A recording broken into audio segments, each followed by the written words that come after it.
എവിടെയാണ് ഞാൻ save? Okay ma'am. നമസ്കാരം. പ്രചോദന ബുക്ക് ക്ലബിന്റെ 56ാമത് ബുക്കിന്റെ ഡിസ്കഷനിലേക്ക് എല്ലാവർക്കും സ്വാഗതം. ഇത് നമുക്കൊരു സൈലന്റ് പ്രയറോടുകൂടി ആരംഭിക്കാം.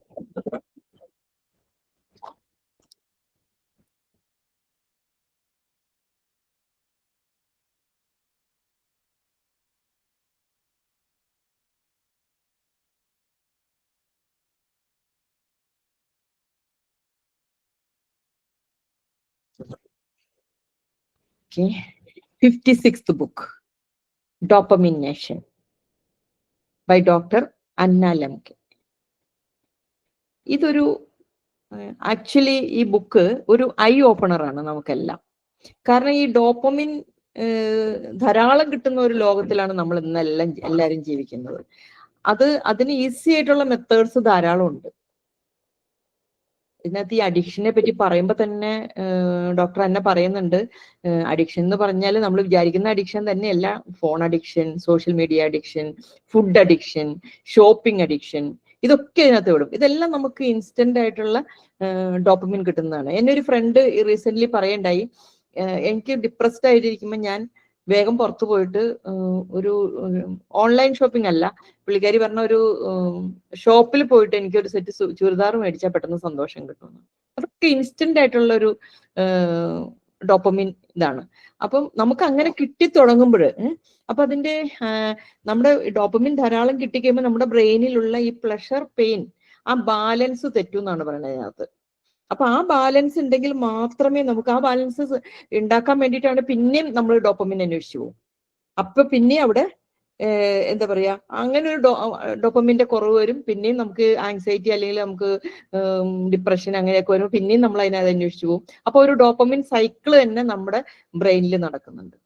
അപ്പം ഇതിന്റെ ന്യൂറോ സയൻസും കാര്യങ്ങളൊക്കെ നമ്മുടെ ജിഷ വളരെ മനോഹരമായിട്ട് വായിച്ചിട്ടിട്ടുണ്ട്. അപ്പൊ ഈ ഒരു ഇതിൽ നിന്ന് നമുക്ക് എങ്ങനെ രക്ഷപ്പെടണം എന്ന് വെച്ചാൽ, ഇപ്പം നമ്മൾ പറയുന്നുണ്ടായി നമ്മളൊരു നമുക്ക് ഒരു ഡോപ്പമിൻ കിട്ടും അല്ലേ, അത് കഴിഞ്ഞാൽ അത് തീർന്നു. പക്ഷെ സ്ഥായിയായ ഡോപ്പമിൻ സൈലൻസിൽ കൂടിയും അല്ലെങ്കിൽ നമ്മുടെ ഒരു മെഡിറ്റേഷനിൽ കൂടിയും അങ്ങനെയൊക്കെ കിട്ടുന്ന ഡോപ്പമിൻ എന്ന് പറയുന്നത് അതൊരു ബാലൻസ് ചെയ്യാൻ പറ്റിയ ഡോപ്പമിൻ ആണ്. അപ്പൊ ഈ ബുക്ക് എന്ന് പറയുന്നത് എന്താ പറയാ, പിന്നെ ഇതിനകത്ത് പറയുന്നുണ്ട് ഡിസ്കംഫർട്ടിൽ കൂടെ പോലും നമുക്ക് ഡോപ്പമിൻ കിട്ടും എന്നുള്ളത്. അപ്പൊ അതിനൊക്കെ ശരിക്കും പറയുന്നത് നല്ലൊരു എക്സ്പ്ലനേഷൻ ഈ ബുക്കിനകത്ത് കൊടുത്തിട്ടുണ്ട്. ഞാൻ ബുക്ക് മുഴുവൻ വായിച്ചിട്ടില്ല, എന്നാൽ തന്നെയും. അപ്പം അപ്പൊ നമ്മുടെ ഈ ബ്രെയിനിലെ ഈ ഡോപ്പമിൻ ബാലൻസ് ചെയ്യാനായിട്ട് നമുക്ക് ഇതൊക്കെ ആവശ്യമാണ്. ഈവൻ ഡിസ്കംഫർട്ട്, എഫേർട്ട്, അല്ലെങ്കിൽ നമ്മൾ കുറച്ച് ഇപ്പൊ ഞാൻ ഉഷയും കൂടി സംസാരിക്കണ്ടായി, ഞാനൊരു ക്ലാസ്സിന് വേണ്ടി പ്രിപ്പയർ ചെയ്യുക. ആ പ്രിപ്പയർ ചെയ്തിട്ട് ഇത് ഫൈനലായിട്ട് ഞാൻ ഇപ്പം ഉഷേനെ കുറച്ച് പറഞ്ഞു കേൾപ്പിച്ചു. അപ്പൊ എനിക്ക് ഭയങ്കര സന്തോഷം തോന്നി. ഞാൻ ഉഷ ഇത് നേരായ രീതിയിലാണോ പോണേന്ന് ചോദിച്ചു. ഉഷ പറഞ്ഞു ഇത് എങ്ങനെ തന്നെ പോയാൽ മതി എന്നുകൊണ്ട് ഉഷ കുറച്ച് സജഷൻ തന്നു. അപ്പൊ എന്റെ ഡോപ്പമിൻ കൂടി. ആ ഡോപ്പമിൻ എന്ന് പറയുന്നത് വളരെ നല്ല ഡോപ്പമിൻ ആണ്, ഇൻസ്റ്റന്റ് ഒന്നും അല്ല. ഞാൻ ഒരു ആഴ്ചയായിട്ട് എഫേർട്ട് എടുത്ത് ഉണ്ടാക്കിയ ഡോപ്പമിൻ ആണ്. അപ്പൊ നമുക്ക് ഈ ബുക്ക് എന്ന് പറയുന്നത് നമുക്ക് ഒന്നുകൂടി വായിച്ച് പല പ്രാവശ്യം വായിച്ചാൽ അത് മനസ്സിലാവുള്ളൂ എന്നാണ് എനിക്ക് തോന്നുന്നത്, ഞാൻ വായിച്ചില്ലെങ്കിലും. അപ്പൊ അങ്ങനെ ഉള്ളൊരു ബുക്കാണിത്. ആ ബുക്കിന്റെ എന്താ പറയാ, ഈ മനോഹരമായ ബുക്ക് വായിച്ചവരെന്ന് പറയുന്നത് നന്നായി തന്നെ വായിച്ചിട്ടുണ്ട്. ഒന്ന് ജിഷ, പിന്നെ സൗപർണിക, ജംഷീദ, പിന്നെ കലാമം വായിച്ചിട്ടില്ലെങ്കിലും ഇന്ന് പറയാന്ന് ഏറ്റിട്ടുണ്ട്. അപ്പം ആദ്യമായിട്ട് സൗപർണിക എത്തിയിട്ടില്ല, അതുകൊണ്ട് ജിഷയെ ക്ഷണിച്ചുകൊള്ളുന്നു ആദ്യത്തെ സെഷൻ ഒന്ന് ബ്രീഫ് ചെയ്യാനും അല്ലെങ്കിൽ അതിന്റെ ഒരു ഇൻസൈറ്റ് ഷെയർ ചെയ്യാനും വേണ്ടിയിട്ട്. Over to Jisha. നമസ്കാരം ഉണ്ട് എല്ലാരെയും. പിന്നെയും കാണാൻ പറ്റിയില്ല. ഞാന് കുറെ നാളുകളായിട്ട് എനിക്ക് തോന്നുന്നു ഈ ഒരു മീറ്റിങ്ങിൽ ഇപ്പൊ അപൂർവമായിട്ടാണ് പങ്കെടുക്കുന്നത്. എന്റെ PhD തിരക്ക് കഴിയുമ്പോൾ ഞാൻ ഉഷയോട് പ്രോമിസ് ചെയ്തിട്ടുണ്ട് ഞാൻ എല്ലാ മീറ്റിങ്ങിലും വരുന്നു. എനിക്ക് തോന്നുന്നു ഞാൻ പറഞ്ഞ കാര്യങ്ങൾ പിന്നെയും പറയുന്നില്ല, പക്ഷെ ഒന്ന് രണ്ട് കാര്യങ്ങൾ എനിക്ക് തോന്നുന്നു. എന്നെ കാണുന്നുണ്ടോ? എന്റെ ക്യാമറ വർക്ക് ചെയ്യുന്നില്ലേ? ഇല്ല, ഇപ്പൊ കാണുന്നില്ല. നേരത്തെ കണ്ടിരുന്നു. ആ കട്ടൻ ഒന്ന് ഇട്ടിട്ട് വരാം, അവിടെ എല്ലാം കൂടെ വൃത്തിയിടാൻ.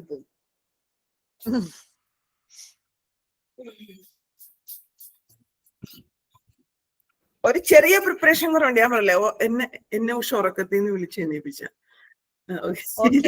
അപ്പൊ ഞാൻ പറഞ്ഞു വന്നത്, എനിക്ക് ഞാൻ പറഞ്ഞ കാര്യം മനസ്സിലാവാഞ്ഞിട്ടാണോ എന്ന് എനിക്ക് ഒരു സംശയമുള്ളത് കൊണ്ട് ഒന്നും കൂടെ പറയാണ്.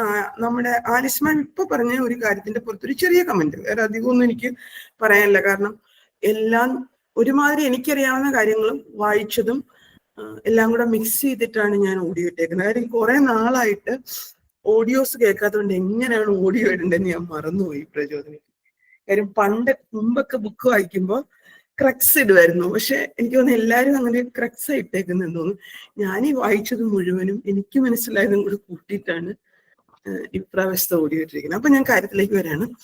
ഇപ്പൊ മാം പറഞ്ഞൊരു കാര്യം, ഉഷ എനിക്ക് ഒരു എന്തെങ്കിലും ഒന്ന് ടൈപ്പ് ചെയ്യാൻ പറ്റുമെങ്കിൽ ചിലപ്പോ ഞാനൊന്ന് ചെയ്താൽ കുഴപ്പമുണ്ടോ? കമ്മ്യൂണിക്കേറ്റ് ചെയ്യാൻ സമയമുണ്ടോ? എനിക്ക് എത്ര ടൈം ഉണ്ട്? സമയമുണ്ട്, കുഴപ്പമില്ല. 4 പേരല്ലേ ഉള്ളൂ, അതിലോ 3 പേരുണ്ട്. അതുകൊണ്ട് നിങ്ങൾക്ക് ലാവിഷ്ലി തന്നെ പറയാം. സൗവർണിക വന്നാലും ഒരു 2-3 മിനിറ്റ്സേ പറയുള്ളൂ എന്ന് പറഞ്ഞു. Okay, you can go head. അതായത് ഞാനിതിനകത്ത് ഓൾറെഡി ആ ഓഡിയോക്കകത്ത് പറയുന്നുണ്ട് റിവാർഡ് പാത്വേ. നമ്മളൊക്കെ പണ്ട് വിചാരിച്ചു വരുന്ന ഡോപ്പമൈൻ ഒരു ഹോർമോൺ ആണ് എന്നുള്ളതാണ്.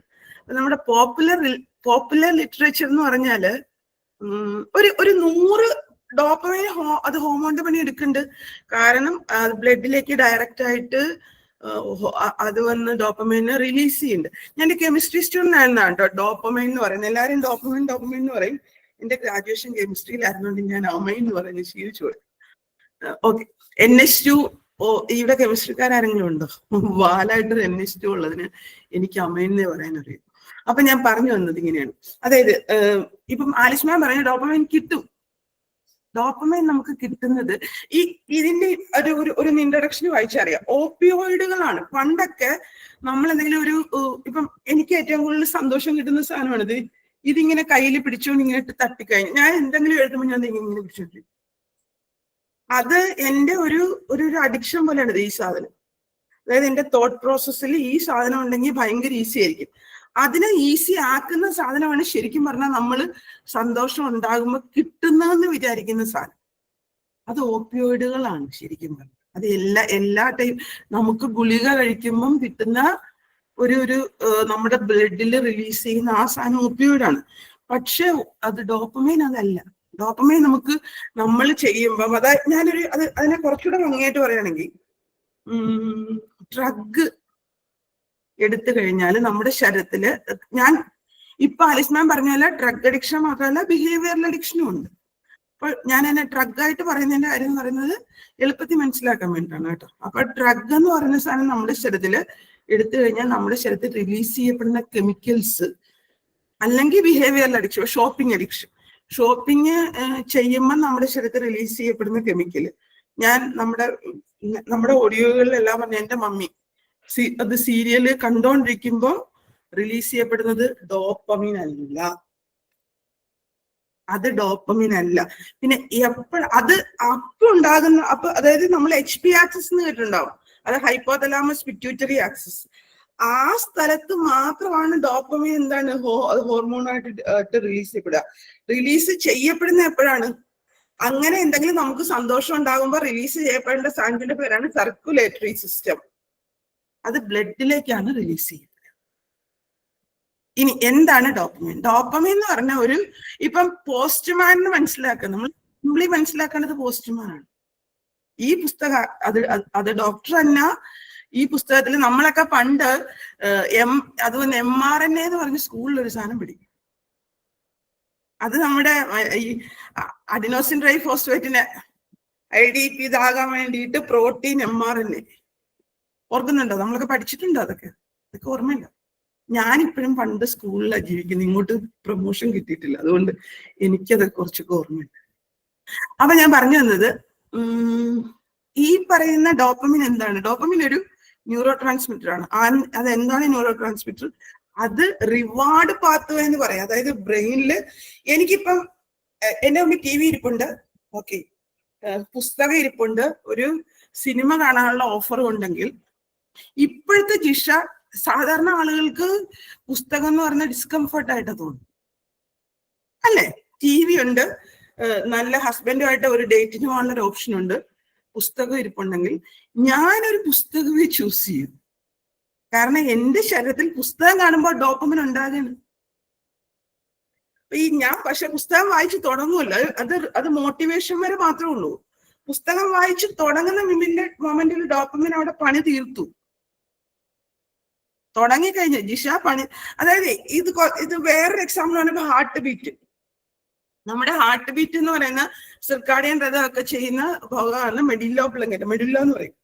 അത് ആ ഭാഗത്ത്, അതായത് ബേസിക് നമ്മുടെ അതായത് ഓട്ടോമേറ്റഡ് ആക്ടിവിറ്റീസ് ഒക്കെ നടക്കുന്നു. അവിടുന്ന് ഹാർട്ടിന് ഒരു മെസ്സേജ് ഫസ്റ്റ് പോകണമെങ്കിൽ നമ്മള് ആ ഫസ്റ്റ് പോണം എന്നുള്ള ആ ഒരു ഇത് ബീറ്റ് ചെയ്യൂ ഹാർട്ട് എന്ന് പറയുന്ന ആ മെസ്സേജിന്റെ അവിടെ മാത്രമേ ഉള്ളൂ ഡോപ്പമിൻ. വൺസ് അത് ബീറ്റ് ചെയ്ത് കഴിഞ്ഞാൽ പിന്നെ കഴിഞ്ഞു, അവിടെ ഡോപ്പമിൻ ഇല്ല. പിന്നെ ഡോപ്പമിൻ ആരാണ്, എന്തിനാണ്, പർപ്പസ് എന്താണ്? നമ്മുടെ വീട്ടില് പോസ്റ്റ്മാൻ, ഇപ്പൊ എന്റെ ലൈഫിൽ ഏറ്റവും വലിയ ഇമ്പോർട്ടൻസ് ആണ് PhD സർട്ടിഫിക്കറ്റ്. PhD സർട്ടിഫിക്കറ്റ് ഇപ്പൊ എവിടെയാണ്, ഇപ്പൊ എനിക്ക് കിട്ടിയിട്ടില്ല കേട്ടോ, എക്സാം പറയുന്നത്. യൂണിവേഴ്സിറ്റിന്ന് അത് സെൻഡ് ചെയ്തു. യൂണിവേഴ്സിറ്റി അത് സീൽ ചെയ്ത് കഴിയുമ്പോൾ സർട്ടിഫിക്കറ്റ് ആയി, അത് സെൻഡ് ചെയ്തു. അതിപ്പോ പോസ്റ്റ്മാന്റെ കയ്യിൽ ഇരിക്കുകയാണ്. അപ്പൊ പോസ്റ്റ്മാന്റെ കയ്യിൽ ഇരിക്കുന്ന ആ സാധനം ഇപ്പൊ എനിക്ക് പോസ്റ്റ്മാൻ ഇമ്പോർട്ടന്റ് ആണ്, കാരണം ഇതിപ്പോ പോസ്റ്റ്മാന്റെ ഇരിക്കുന്നു. അവിടുത്തെ പോസ്റ്റ്മാന്റെ അത് ഫ്ലൈറ്റ് കയറി അത് ട്രിവാൻഡ്രത്ത് എത്തി. അപ്പൊ എനിക്ക് ഫ്ലൈറ്റ് ഇമ്പോർട്ടന്റ് ആണ്, എന്റെ ഡോക്യുമെന്റ് ഇപ്പൊ ഫ്ലൈറ്റാ. അത് തിരിച്ച് ട്രിവാൻഡ്രത്ത് നിന്ന് അത് ഡെലിവറി ചെയ്ത് എന്റെ വീട്ടിലെ വെള്ളാങ്കല്ലുവല്ല പോസ്റ്റ് ഓഫീസിൽ എത്തുന്നു. അപ്പോഴതും വന്നിട്ട് ആ പോസ്റ്റ് ഓഫീസ് അപ്പൊ എനിക്ക് ഡോക്യുമെന്റ് ആണ്. പോസ്റ്റ്മാൻ എന്റെ വീട്ടിൽ കൊണ്ടുവന്ന് കഴിയുമ്പോൾ സാധനം എന്റെ കിട്ടുന്ന വരെ അത്രയും വഴിയായിരുന്നു, അവിടെയുള്ള ആളുകളൊക്കെ ആയിരുന്നു എന്റെ ഡോക്യുമെന്റ്സ്. ഇത് കിട്ടിക്കഴിയുമ്പം ഞാൻ എന്തായി, എനിക്ക് പിന്നെ ഡോക്യുമെന്റ് നിന്നു. ഡോക്യുമെന്റ് പോസ്റ്റ്മാന്റെ റെലവൻസ് എന്താവില്ല. ഡോക്യുമെന്റ് എന്ന് പറഞ്ഞാൽ നമ്മള് ഹോമോണായിട്ട് മനസ്സിലാക്കുമ്പോഴാണ് എനിക്ക് ഡോക്യുമെന്റ് കിട്ടി. ഡോക്യുമെന്റ് നമ്മൾ കിട്ടല്ല, ഡോക്യുമെന്റ് നമ്മൾ ഉണ്ടാക്കി എടുക്കലാണ് വേണ്ടത്. ഇതാണ് ഈ പുസ്തകത്തിന്റെ ആകെ മൊത്തം ടോട്ടൽ എന്ന് പറയുന്നത്. അപ്പൊ നമ്മൾ വിചാരിക്കുന്നത് ഡോക്യുമെന്റ് നമുക്ക് എവിടുന്നോ ഇൻജക്ട് ചെയ്ത് കഴിഞ്ഞു കഴിഞ്ഞാൽ നമ്മൾ എന്ത് ചെയ്യും, നമുക്ക് ഇപ്പൊ എന്തോ മലയങ്ങും വരയ്ക്കും. അത് ഏത് മലയാണെന്ന് ചോദിച്ചാൽ നമുക്ക് കൺഫ്യൂഷൻ ഉണ്ട്. അപ്പൊ നമ്മൾ ആ മല അത് ഫിക്സ് ചെയ്യുക, അതുവരെയാണ് പ്രധാനപ്പെട്ട കാര്യം. ഞാൻ ഇന്നത്തെ ഉള്ളൊരു കാര്യമുണ്ട്, ആ റിവേഴ്സ് എഞ്ചിനീയറിംഗ് എന്ന് പറഞ്ഞൊരു കൺസെപ്റ്റ്. അതായത് നമ്മൾ പ്രോക്രാസ്റ്റിനേഷനെ ബീറ്റ് ചെയ്യുന്ന ഒരു ടെക്നിക്കാണ്. അപ്പൊ ആ റിവേഴ്സ് എഞ്ചിനീയറിംഗ് ഒക്കെ ചെയ്യാൻ ഞാനിത് പറ്റുമെങ്കിൽ ഞാനൊരു റിവേഴ്സ് എഞ്ചിനീയറിംഗിന്റെ ഒരു ടാക്ടിക്സ് ഞാൻ ഗ്രൂപ്പിൽ ഇടാം കേട്ടോ, സമയം കിട്ടുവാണെങ്കിൽ. ഞാൻ അല്ലെങ്കിൽ ഉഷയ്ക്ക് അയച്ചു കൊടുക്കാം, ഉഷ അത് ഗ്രൂപ്പിൽ ഷെയർ ചെയ്യും. ഇപ്പൊ നമ്മുടെ സമയത്തിൽ പോകുന്നതുകൊണ്ട് ഞാൻ എടുക്കില്ല. അപ്പൊ ഞാൻ പറഞ്ഞു തന്നെയതാണ്, നമ്മള് ഡോപ്പമിൻ നമുക്ക് കിട്ടാനൊന്നും ഇല്ല. ഡോപ്പമിൻ ഒരു പോസ്റ്റ്മാന്റെ റോള് മാത്രമേ നമ്മുടെ ലൈഫിലുള്ളൂ. ആദ്യം നമ്മൾ PhD ചെയ്യണം. ആദ്യം നമ്മൾ യൂണിവേഴ്സിറ്റി എവിടെ നിന്നാണ് PhD ഉണ്ടാവേണ്ടത് എന്നുള്ള, ഏത് യൂണിവേഴ്സിറ്റിയിൽ നിന്നാണ്, ഏത് സബ്ജക്റ്റിലാണ്, ഏത് ടോപ്പിക്കാണ്, അതാദ്യം ഫിക്സ് ചെയ്യണം. അതാര് ചെയ്യണം, ഇഷ ചെയ്യണം. എന്നിട്ട് ഞാൻ കഷ്ടപ്പെട്ട് അവിടെ സാധനം ഡെവലപ്പ് ആക്കണം. ഡെവലപ്പ് ആക്കിയാലേ എനിക്ക് ഇവിടെ എന്ത് കിട്ടുള്ളൂ, റിവാർഡ് കിട്ടുള്ളൂ. ഈ റിവാർഡ് ഇവിടെ കിട്ടുന്നതിന് ഉള്ള മോട്ടിവേഷൻ മാത്രമാണ് എന്ത്, ഡോപ്പമിന്റെ റോള്. ആ മോട്ടിവേഷൻ എന്ന് പറയില്ല, motivation path, reward path start ചെയ്യുന്ന മോട്ടിവേഷൻ മാത്രമാണ് എന്ത്, ഡോപ്പമിൻ. അപ്പൊ അതിനെ നമ്മൾ ഡോപ്പമിൻ ഉണ്ടാക്കി എടുക്കുകയാണ് വേണ്ടത്. ഉണ്ടാക്കണമെങ്കിൽ ഇപ്പൊ ആലോചന പറഞ്ഞാല് ഡിസ്കംഫർട്ട് കൊണ്ടും നമുക്ക് എന്ത് ചെയ്യാം, മോട്ടിവേഷൻ ഉണ്ട്. അത് ആളുകൾക്ക് ഡിസ്കംഫർട്ട് എന്ന് തോന്നുന്നത് ചിലപ്പോ എനിക്ക് ഡിസ്കംഫർട്ട് ആവണമെന്നില്ല. ഉഷ കഴിഞ്ഞ ദിവസം ഒരു സെഷനിൽ പറഞ്ഞ പോലെ സക്സസ് ഇൻസ്റ്റിങ്ക്റ്റും സർവൈവൽ ഇൻസ്റ്റിങ്ക്റ്റും എന്ന് പറയും. ചില ആളുകൾക്ക് അവർക്ക് ഇപ്പോഴും ഒരു റെപ്റ്റീലിയൻ ഏജിൽ ഇങ്ങോട്ട് മോചനം കിട്ടിയിട്ടില്ല മാഷെ. അതായത് സർവൈവൽ ആണ് ആ ഒരു, അതായത് അത് മറ്റേ ഹ്യൂമൻ ബ്രെയിൻ എന്ന് പറയുന്ന അത് കോർട്ടക്സിന്റെ ഭാഗം ഡെവലപ്പ് ആയവരെയാണ് നമ്മൾ മനുഷ്യന്മാരെന്ന് വിളിക്കുന്നത്. അതായത് ക്രിട്ടിക്കൽ തിങ്കിങ്ങും ക്രിയേറ്റീവ് തിങ്കിങ്ങും ലോജിക്കൽ തിങ്കിങ്ങും വേണേൽ കുറച്ചുകൂടെ ഭംഗിയായിട്ട് പറയാം. ലോജിക്കൽ തിങ്കിങ്ങും അതൊന്ന് ക്രിയേറ്റീവ് തിങ്കിങ്ങും ഉള്ളവരെയാണ് എന്ത് പറയാ, നമ്മൾ മനുഷ്യന്മാരെന്ന് വിളിക്കുന്നത്. പക്ഷെ ചില ആളുകൾ ആ സാധനം അവിടെ ഷോയ്ക്ക് വെച്ചേക്കാം. അങ്ങനെയുള്ളവരാണ് അഡിക്റ്റഡ് എന്ന് വിളിക്കുന്നത്. അപ്പൊ അങ്ങനെയുള്ളവർക്കാണ് ഈ അഡിക്ഷൻ എന്ന സാധനം വരാൻ. അവരിപ്പോഴും എന്താണ്, ആ ഒരു റെപ്റ്റീലിയൻ ബ്രെയിനിൽ ഇങ്ങനെ മുട്ടി കിടക്കണം, നമ്മളിങ്ങനെ തള്ളിക്കോ. പക്ഷെ നമുക്ക് അവിടെ നിന്ന് ഇങ്ങോട്ട് മോചനം കിട്ടിയിട്ടില്ല. അപ്പോ നമ്മുടെ തോട്ട്സ് അപ്പൊ കെമിക്കൽസ് കൊണ്ട് അവിടെ സ്റ്റക്കായി. നമ്മൾ സൈക്കോളജിക്ക് അവിടെ സൈക്കോളജിസ്റ്റിന് അവരെ കൊണ്ടൊന്നും ചെയ്യാൻ പറ്റില്ല. സൈക്കിയാട്രിസ്റ്റ് തന്നെ വേണ്ടി വരും അവരെ കൊണ്ട് പണിയെടുപ്പിക്കാൻ. കെമിക്കൽസിന് മാത്രമേ പറ്റൂ. അവരെ ഒരു സർവൈവൽ ഇൻസ്റ്റിങ്ക്റ്റിലേക്ക് നമുക്ക് തിരിച്ച് ഒന്ന് ഫോം ചെയ്തെടുക്കാം, മനുഷ്യനാക്കി എടുക്കാം. അതായത് മേളിലുള്ള ആ ബ്രെയിനിന്റെ ഏറ്റവും ഹയസ്റ്റ് ലെവൽ പോർഷൻ നമുക്ക് യൂസ് ചെയ്യാൻ പറ്റുന്നില്ലെങ്കിൽ, നമുക്ക് റെപ്റ്റീരിയൻ മൈൻഡിന്റെ മേലിയൻ ബ്രെയിൻ ഉണ്ട്, അതിന്റെ മേളിലൊരു ഈ ഹ്യൂമൻ ബ്രെയിൻ ഉണ്ട്. ആ മാമൽസിന്റെ സ്വഭാവമെങ്കിലും കാണിക്കണം. ചിലര് മാമൽസിന്റെ സ്വഭാവം മാത്രമേ കാണിക്കുള്ളൂ. അതുകൊണ്ടാണ് ഇത്രയും പത്രത്തിലൊക്കെ നോക്കുമ്പോൾ നിറച്ച് ഇങ്ങനത്തെ ന്യൂസുകളൊക്കെ കാണുന്നത്. എന്താണ് രാഹുൽ മാങ്കൂട്ടത്തിലും പിന്നെ അങ്ങനത്തെ ന്യൂസുകളൊക്കെ കാണും. അവരിപ്പോഴും അത് മമേലിയം ബ്രെയിൻ അതിങ്ങോട്ട് പ്രൊമോഷൻ കിട്ടിയിട്ടില്ല. അപ്പൊ അത് കോൺഗ്രസ്സുകാരുടെ തല്ലില്ല, ചുമ്മാ ഞാൻ പറഞ്ഞു തന്നത് ഈ കുറച്ചുകൂടെ മനുഷ്യനാവണം എന്നുണ്ടെങ്കിൽ നമ്മൾ മനുഷ്യനിൽ നിന്ന് എക്സ്പെക്ട് ചെയ്യുന്ന ആക്ടിവിറ്റീസ് നമ്മളിൽ നിന്ന് ഉണ്ടാവണമെങ്കിൽ നമ്മൾ ഡോപ്പമിൻ ആരാണെന്നൊന്ന് മനസ്സിലാക്കണം. നമ്മളിപ്പോഴും ആ ഒരു ഹോർമോൺ എന്നും പറഞ്ഞ് അവിടെ കിടന്നു കഴിഞ്ഞാൽ നമ്മൾ അതിന്റെ കൂട്ടത്തിൽ ഉറങ്ങിപ്പോയി. ഇപ്പൊ ഞാൻ കിടന്നുറങ്ങിയില്ല. ഓക്കെ, അത് പക്ഷെ അതിനപ്പുറം നമുക്കൊരു മോട്ടിവേഷൻ. എന്റെ ഇന്നത്തെ ഡോപ്പമിൻ ഞാൻ വിളിക്കുന്ന ഉഷ ഇന്നിപ്പോ ഡോപ്പമിൻ വിളിക്കും. സുഖമായിട്ട് ഉറങ്ങായിരുന്നു. എന്റെ മോട്ടിവേഷൻ ഉറങ്ങാനായിരുന്നു ബോഡിക്ക്. പക്ഷെ ഉഷ എന്റെ ഡോപ്പമിനായി വന്ന് എന്നെ വിളിച്ചു. അപ്പൊ നമുക്ക് ഇപ്പം എവിടോട്ടെങ്കിലും ഇപ്പൊ സീരിയല് കാണുമ്പോൾ ഞാൻ പറയുണ്ടേ, എന്റെ മമ്മണി ആ സീരിയൽ പറയും, മമ്മി 1 മണിക്കൂർ കാണും. 61ാമത്തെ മിനിറ്റിൽ നമ്മൾ കേൾക്കുന്ന രീതിയിൽ ഒരു അലാം സെറ്റ് ചെയ്യും. ആ അലാം നമ്മുടെ അതൊന്ന് ഡോപ്പമിനാണ്. ഡോപ്പമിൻ എടുക്കേണ്ട പണിയായിരുന്നു, പക്ഷെ അതൊന്ന് അലാം എടുക്കും. അപ്പൊ അങ്ങനെ എല്ലാവർക്കും നമ്മുടെ ഡോപ്പമിൻ, സ്വന്തം ഡോപ്പമിൻ സ്വയം കണ്ടെത്താൻ എവിടുന്നാണ് നമ്മളെ ഒരു മോട്ടിവേഷൻ എന്ന് പറയുന്ന റിവാർഡ് പാത്വേയുടെ ആദ്യത്തെ സ്റ്റെപ്പായ മോട്ടിവേഷനിലേക്ക് നടക്കാൻ എല്ലാവർക്കും സ്വന്തം ഡോപ്പമിൻ സ്വയം കണ്ടെത്താൻ കഴിയട്ടെ എന്ന് ആശംസിക്കുന്നു. അത് thank you so much. Usha, thank you. Thank you Jisha സുന്ദരമായിട്ട് വായിച്ചിട്ടുണ്ട്. അതൊന്നുകൂടി അതിന്റെ ഒരു എന്നെ കാണുന്നില്ലേ? എന്റെ ലാപ്ടോപ്പിലെ ചാർജ് പോയിട്ട് മാറ്റി വെച്ചതാ. അപ്പം ഇനി ഇത് വായിച്ചതില് സൗപർണിയ കയറിയിട്ടുണ്ടോ? ജംഷീദ് ഉണ്ട്. ഓക്കെ, ഓ ടു ജംഷീദ്.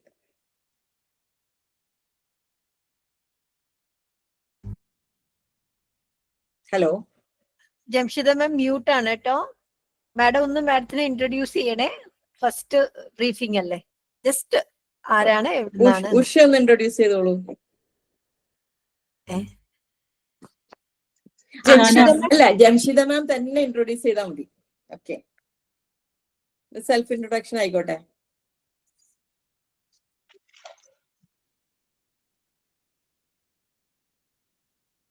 മ്യൂട്ടാണോ? മ്യൂട്ടാണ്. എന്റെ പേര് ജംഷീദ, ഞാൻ മലപ്പുറത്ത് നിന്നാണ്. ട്രെയിനിങ് മേഖലയിൽ ആണ് വർക്ക് ചെയ്യുന്നത്. വിങ്സ് എന്ന് പറഞ്ഞ NGO ആയിട്ട് കണക്ഷൻ ഉണ്ട്. ഇങ്ങനെയൊക്കെയാണ്. ഞാൻ വളരെ പ്രതീക്ഷിതമായിട്ടാണ് ഈ ഗ്രൂപ്പിൽ വന്ന് ചേരുന്നത്. ഞാൻ ഉഷ മാമിനെ മെസ്സേജ് അയച്ചതാണ്. പുറത്തുനിന്ന് എന്നോട് ഇതിലൊരു മെമ്പർ പറഞ്ഞു നല്ല ഗ്രൂപ്പാണ്, ഒരുപാട് പിന്നെ ഇൻഫോർമേഷൻ ഒക്കെ നമുക്ക് കിട്ടും. ബുക്ക് വായിക്കാൻ പറ്റാറില്ലല്ലോ, അപ്പോൾ നല്ല സമ്മറി ഒക്കെയാന്ന് പറഞ്ഞിട്ട് ഞാൻ അങ്ങോട്ട് അപ്രോച്ച് ചെയ്ത് ജോയിൻ ചെയ്തതാണ്. അത് കഴിഞ്ഞ് കുറച്ച് കഴിഞ്ഞപ്പോ തന്നെ എനിക്ക് പണിയും തന്നു ഉഷ മാം. സത്യം പറഞ്ഞാൽ ആദ്യം ബുക്ക് വായിച്ചപ്പോഴൊന്നും മനസ്സിലായില്ല കേട്ടോ. നല്ല ഇതായിരുന്നു. പെട്ടെന്നൊന്നും ഐഡിയ കിട്ടിയില്ല. പിന്നെ ഇങ്ങനെ വായിച്ചപ്പോ പിന്നെ എനിക്ക് കുഴപ്പമില്ല. നല്ല ഒരുപാട് എനിക്ക് കിട്ടിയ പോർഷൻ എന്ന് പറയുന്നത് പിന്നെ 2 ചാപ്റ്റർ ഉണ്ടായിരുന്നു. അതിൽ റാഡിക്കൽ ഓണസ്റ്റി എന്ന് പറയുന്ന ആ ഒരു ഭാഗം എനിക്ക് ഭയങ്കര ഇഷ്ടമായി. കാരണം അതില് നമ്മൾ സാധാരണ സത്യമേ പറയാവൂ, ട്രൂത്ത് ഓൺലി ട്രയംഫ്സ്, അതായത് സത്യമേവ ജയതേ എന്ന് നമ്മൾ എപ്പോഴും കേൾക്കുന്നതാണല്ലോ. അത് വളരെ ശരിയാണെന്ന് പറഞ്ഞിട്ട് അത് സൈക്യാട്രിസ്റ്റ് പറയുമ്പോൾ ഒരുപാട് കേസ് സ്റ്റഡികളിലൂടെ പറയാണ്. അപ്പൊ നമുക്ക് തോന്നും, നമ്മളെ സംബന്ധിച്ചെന്ന് വെച്ചാൽ നമ്മൾ ഇത് ചെറുപ്പം മുതലേ കേൾക്കുന്നതും നമ്മൾ കുട്ടികളോട് പറയുന്നതും നമ്മളെ കേട്ടതൊക്കെ ആയതുകൊണ്ട് അത്രത്തോളം അങ്ങനെ അപ്പോ ഇനി ഇവിടെ ഒരു മിസ്സിംഗ് ആയിട്ട് തോന്നിയത് എന്താ വെച്ചാൽ ഇതിപ്പോ ഏത് മരിയയുടെ കഥ പറയുകയാണെങ്കിലും മരിയ സ്വന്തം ചുറ്റുപാടുകൾ മറക്കാൻ വേണ്ടിയിട്ടാണ്, അതായത് അത് കവർ ചെയ്യാൻ വേണ്ടിയിട്ടാണ് കള്ളം പറഞ്ഞു തുടങ്ങിയത്. അതായത് മദ്യപാനിയായ ഒരു അമ്മ, പിന്നെ അതുപോലെ ചെറുപ്പത്തിൽ ഉപേക്ഷിച്ചു പോയ അച്ഛൻ, അങ്ങനെയുള്ള അതുപോലെ ബാക്കി താഴെയുള്ള സിബ്ലിങ്സിന്റെ ഒക്കെ അവരുടെയൊക്കെ സംരക്ഷണം ഏറ്റെടുക്കേണ്ടി വന്നു. അപ്പൊ എന്റെ വീട്ടിലെല്ലാം ഓക്കെ ആണ് എന്ന് കാണിക്കാനാണ് അവൾ കള്ളം പറഞ്ഞു തുടങ്ങിയത്. പക്ഷെ ഇത് പിന്നെ ജീവിതത്തിന്റെ ഭാഗമായിട്ട് മാറും, അതൊരു അഡിക്ഷനിലേക്ക് പോകുന്നതാണ്. അപ്പൊ നമ്മളെ ഇഷാമാൻ പറഞ്ഞ പോലത്തെ തന്നെയാണ്, അങ്ങനെ ഏത് സ്വഭാവവും ഒരു അഡിക്ഷനിലേക്ക് പോകുന്ന ഒരു ഇതിലേക്ക് എത്തുകയാണ്. പക്ഷെ ഏതോ ഒരു പോയിന്റിൽ ഷി ഗോട്ട് ആൻ ഇൻസൈറ്റ്, അതാണ് നമ്മൾ കണ്ടത്. അപ്പോൾ എനിക്ക് എത്രയോ കള്ളങ്ങൾ പറഞ്ഞിട്ട് ഇവർക്ക് ഇപ്പോഴാണോ ഈ ഒരു ചെറിയ കാര്യത്തിലാണോ നമുക്ക് ഒരുപാട് ഡൗട്ട് വരും കേട്ടോ. അപ്പൊ അതെന്ന് വെച്ചാൽ മരിയ പിന്നെ സ്വന്തം അനിയനായ മാരിയോട് വന്ന ഒരു പാഴ്സൽ ഓപ്പൺ ചെയ്യാണ് അവരറിയാണ്ട്. അത് ഓപ്പൺ ചെയ്തിട്ട് ആള് ഒരു പ്രശ്നവും ഇല്ലാത്തപ്പോൾ അതുപോലെ കവർ ചെയ്ത് അവിടെ വെച്ച് മാരിയ വന്നിട്ട് ചോദിക്കുന്നത് ആരാണ് ഇത് ഓപ്പൺ ചെയ്തത്? അപ്പൊ പറയും ഞാനല്ല. പിന്നെ ഇവർക്ക് ഇതിങ്ങനെ ആലോചിച്ച് നോക്കുമ്പോ ആൾക്ക് പിന്നെ അത് സഡൻ ആയിട്ട് ആൾക്കൊരു ഫീലിംഗ് വരികയാണ്, അങ്ങനെയാണ് അതിൽ പറയുന്നത്. അപ്പോ പിന്നെ രാവിലെ എണീറ്റിട്ട് പറയാണ് ഞാൻ തന്നെയാണ് അത് ഓപ്പൺ ചെയ്തത് എന്ന് സമ്മതിച്ചപ്പോ അപ്പൊ മാരിയോ എന്നെ ഹഗ് ചെയ്തു. അപ്പൊ ആ ഒരു ഫീലിംഗില് അപ്പോ എന്താന്ന് വെച്ചാല് ഒരു ഇൻസൈറ്റും ഒരു ഓപ്പണിംഗ് ആണ് അത് കിട്ടുന്നത്. തെറ്റാണ്, I don't have to tell guys anymore. അപ്പൊ ഇങ്ങനെ എവിടെയോ ഒരു ഇപ്പൊ നമ്മുടെ ജീവിതത്തിലും അങ്ങനെ തന്നെ ഏതെങ്കിലും ചെറിയൊരു പോയിന്റ് ആരോ എവിടെയോ എന്തോ ഒരു സംഭവം ഒരു മനുഷ്യനോ ആരെങ്കിലും ആയിരിക്കും നമ്മുടെ ഒരു വഴിത്തിരിവായി വരുന്നത്, അല്ലെങ്കിൽ ഒരു വലിയൊരു പാഠം നമ്മളെ പഠിപ്പിക്കുക എന്നുള്ള ഒരു ഇതാണ് അവിടെ വരുന്നത്. അങ്ങനെ ഓരോ എക്സാമ്പിൾസ് പറയുകയാണെങ്കിൽ ഇപ്പോ എല്ലാം അങ്ങനെ അവർ സ്വന്തം സ്റ്റോറി തന്നെ പറയുന്നുണ്ട്. സ്വന്തം അമ്മയായിട്ടുള്ള ബന്ധം വളരെ എന്താ പറയാ കലുഷിതമായിരുന്നു എന്നാണ് പറയുന്നത്. അതായത് അമ്മേനെ എപ്പോഴും ജഡ്ജ് ചെയ്യാണ് ഡോക്ടർ അന്ന ചെയ്യുന്നത്. പക്ഷെ അവർക്കത് മനസ്സിലായിരുന്നില്ല. She want mother as a mother Teresa, ആ ഒരു ക്യാരക്ടർ പോലെ. അതായത് ഈ ഡോക്ടർ അന്ന പെർഫെക്ഷനിസ്റ്റ് ആണെന്ന് തോന്നുന്നത്, എനിക്ക് മനസ്സിലായത് അങ്ങനെ. അപ്പൊ എല്ലാം പിന്നെ ഭയങ്കര ഇതിൽ ചെയ്യണം, ഭയങ്കര കറക്റ്റ് ആയിരിക്കണം. അപ്പൊ ഇതുമായിട്ട് ആൾക്കാർക്ക് തന്നെ അഡ്ജസ്റ്റ് ചെയ്യാൻ പറ്റുന്നില്ല. അങ്ങനെയാണ് അമ്മയ്ക്കും ആ ഒരു പ്രശ്നം തന്നെയുള്ളത്. പക്ഷെ അവർക്കത് മനസ്സിലായത് one of her mentor once realized that she had got an addictive behavior towards her mother. ആ ഒരു ആറ്റിറ്റ്യൂഡാണ് പ്രശ്നം എന്ന് മനസ്സിലാക്കിയപ്പോ അവരാണ് റീതിങ്ക് ചെയ്യാൻ പ്രേരിപ്പിക്കുന്നത്. അപ്പോഴാണ് ആ 12 സ്റ്റെപ്സ് പറയുന്നത്. ആൽക്കഹോൾ അനോണിമസ് ചെയ്യുന്നതാണ്, വിത്ഡ്രോവൽ സെന്ററിലുള്ള ആൾക്കാരെ ഗെറ്റിംഗ് ബാക്ക് ചെയ്യുന്നതാണത്. അപ്പൊ അതിലുള്ള 2 സ്റ്റെപ്പാണ്, 4 and 5 സ്റ്റെപ്സ് ആണ് പറയുന്നത്. ഫാക്ട് ഫൈൻഡിങ്, പിന്നെ അതിനെ അനലൈസ് ചെയ്തിട്ട് ഗെറ്റിംഗ് ബാക്ക് എന്നുള്ളത്. അപ്പൊ അതിൽ നിന്നൊക്കെ അങ്ങനെ ഒരുപാട് കഥകൾ പറയാം. പിന്നെ ഏറ്റവും സ്ട്രൈക്കിംഗ് ആയിട്ട് പിന്നെ ഒന്നുള്ളത് നമ്മുടെ ആ ഒരു ഒഡീസിയസിന്റെ കഥ. ഞാൻ ആദ്യമായിട്ട് കേൾക്കോട്ടെ, അത് ഭയങ്കര ഇഷ്ടമായി. അപ്പോ ഒഡീസിയസിന്റെ കഥ ഞാൻ എന്നിട്ട് പിന്നെ ഒന്നും കൂടി റെഫർ ചെയ്തിട്ട് ഞാൻ അത് ശരിക്കും പെട്ടെന്ന് എനിക്കത് വായിച്ചപ്പോ അത്ര മനസ്സിലായില്ല. പിന്നെ ഞാൻ ഒന്നും കൂടി വായിച്ചിട്ടാണ് മനസ്സിലായത്. പക്ഷെ അത് ഭയങ്കര ഇതാണ്. അതായത് ആ ഒരു കഥ നിങ്ങൾ കേട്ടിട്ടുണ്ടോ എന്ന് എനിക്കറിയില്ല. ഞാൻ വോയിസ് ശരിക്കും ഇട്ടിട്ടുണ്ട് അതില്. ഒഡീസിയസ് ശരിക്ക് ട്രോജൻ യുദ്ധം കഴിഞ്ഞതിന് ശേഷം അവരൊരു ഐലൻഡിലേക്ക് പോകണം. അതിന്റെ പേര് ഞാൻ മറന്നുപോയി. അവര് തിരിച്ചു പോകണം. അപ്പൊ വഴിയിൽ ഒരു ഐലൻഡ് ഉണ്ട്, സൈറൻസിന്റെ ഐലൻഡ് ഉണ്ട്. സൈറൻസ് എന്ന് പറഞ്ഞാൽ വളരെ ഭംഗിയുള്ള ഒരു മത്സ്യകന്യകയെ പോലെയുള്ള ഒരു ജീവികളാണ്.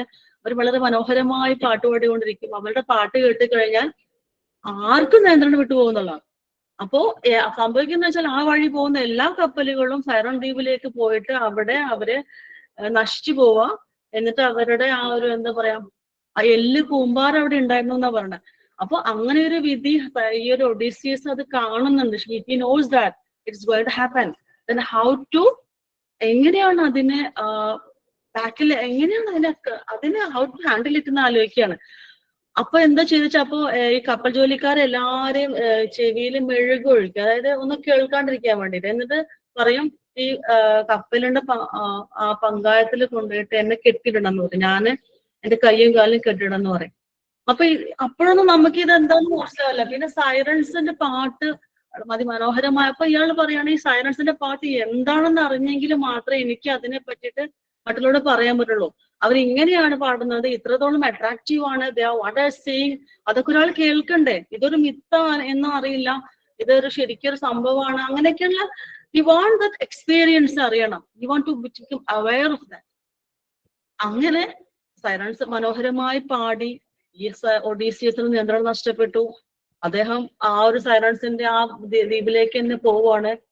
അപ്പോ പിന്നെ ഇവരോട് അങ്ങോട്ട് ബാക്കിയെല്ലാം തുഴയുന്ന ആൾക്കാരോട് പറയുമ്പോ അവർ കേൾക്കുന്നില്ല ഇയാൾ പറയുന്നത്. കേൾക്കാത്തത് കൊണ്ട് എന്ത് സംഭവിച്ചു, ശരിയായ ദിശയിൽ തന്നെ കപ്പല് പോയി. പിന്നെ ആ ഒരു പൊസിഷൻ, ആ ഒരു സ്ഥലം പിന്നിട്ടപ്പോ ഒഡീസിയസിന് പിന്നെ അതിൽ നിന്ന് രക്ഷപ്പെട്ടു, ബോധം തിരിച്ചു വന്നു എന്നുള്ളതാണ്. അപ്പോ ഇവിടെ ഇപ്പൊ അവര് ഇതിൽ പറയുന്ന ഒരു എക്സാമ്പിൾ വെച്ചാൽ നമ്മള് ഒരു സംഭവം ഇപ്പൊ ഞാൻ ഇതിലൂടെ പോകണം, I will do that, you have a lot of money, I may spend for this and that. അപ്പൊ ഞാൻ എന്ത് ചെയ്യണം, I to invest in some mutual ഫണ്ടോ അല്ലെങ്കിൽ ഫിക്സഡ് ഡെപ്പോസിറ്റിലാണ്, എടുക്കാൻ പറ്റില്ലല്ലോ, അങ്ങനെയുള്ള സംഗതിയാണല്ലോ. അപ്പോ ഇങ്ങനെയുള്ള ഒരുപാട് കഥകൾ അതിൽ വരുന്നുണ്ട്. പിന്നെ എനിക്ക് എന്റേതായ ഒരു ഇതിൽ തോന്നിയത് എന്താ വെച്ചാല്, ഇവിടെ വെസ്റ്റേണേഴ്സിന്റെ ബുക്കൊക്കെ വായിക്കുമ്പോൾ ഒരുപാട് മോറൽ വാല്യൂസ് ഒക്കെ ഉണ്ട്. പക്ഷെ ആസ് നമ്മള് ദൈവവിശ്വാസമുള്ള ആൾക്കാരെന്ന നിലയിൽ നമുക്ക് ശരിക്കും ഇതിന്റെ ഒന്നും ആവശ്യമില്ല. ദൈവം കാണുന്നുണ്ട്, ക്രിയേറ്റർ. അപ്പൊ ആ ക്രിയേറ്ററിന് എന്താണ്, we should be truthful to his creations, otherwise that will be എന്താണ്, അത് ദൈവത്തോട് ചെയ്യുന്ന ഒരു കള്ളമല്ലേ. അപ്പൊ അത്രേ പോരെ നമുക്ക് ഈ ഒരു സത്യസന്ധത നമ്മുടെ ജീവിതത്തിൽ വരുത്താനും. ആ ഒരു സ്ട്രോങ് ബിലീഫ് ഉണ്ടെങ്കിൽ അത് പോരെ എന്ന് ഞാനിങ്ങനെ ചിന്തിച്ചു. നമ്മുടെ ഇത് മതതന്ത്രങ്ങളിലാണെങ്കിലും നമ്മള് ആ ഒരു ബാക്ക്ഗ്രൗണ്ട് ആണല്ലോ മിക്കവാറും എല്ലാവർക്കും ഉള്ളത്, ദൈവവിശ്വാസത്തിന്റെ ആകുമ്പോ ദൈവം കാണുന്നുണ്ട്, അക്കൗണ്ടബിലിറ്റി എന്നൊരു വിചാരം കൂടി ഉണ്ടെങ്കിൽ നമ്മൾ കള്ളം പറയുന്നത് നിർത്തും.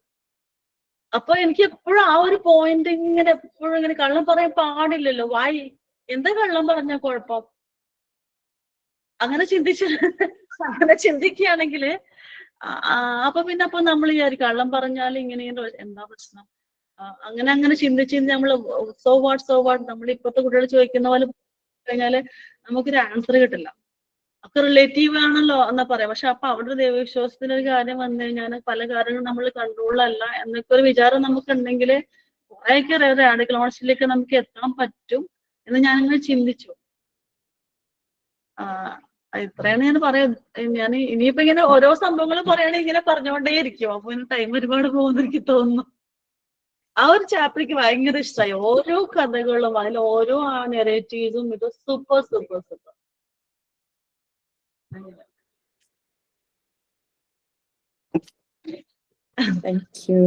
Thank you so much.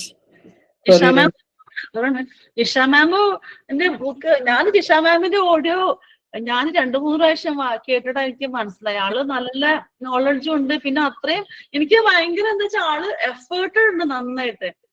എനിക്ക് അങ്ങനെയാണ് അപ്പോയിന്റേഷനിൽ എനിക്ക് ഫസ്റ്റ് ഒരു ഇൻട്രോ കിട്ടിയത് ജിഷ മാമിന്റെ ക്ലാസ് കേട്ടിട്ടാണ്. ആ പ്രഷർ പെയിൻ ബാലൻസ്, ആ പിക്ചർ, ഈ പിക്ചർ എന്താ സംഭവം എന്ന് ഞാൻ പോയിട്ട് നോക്കി.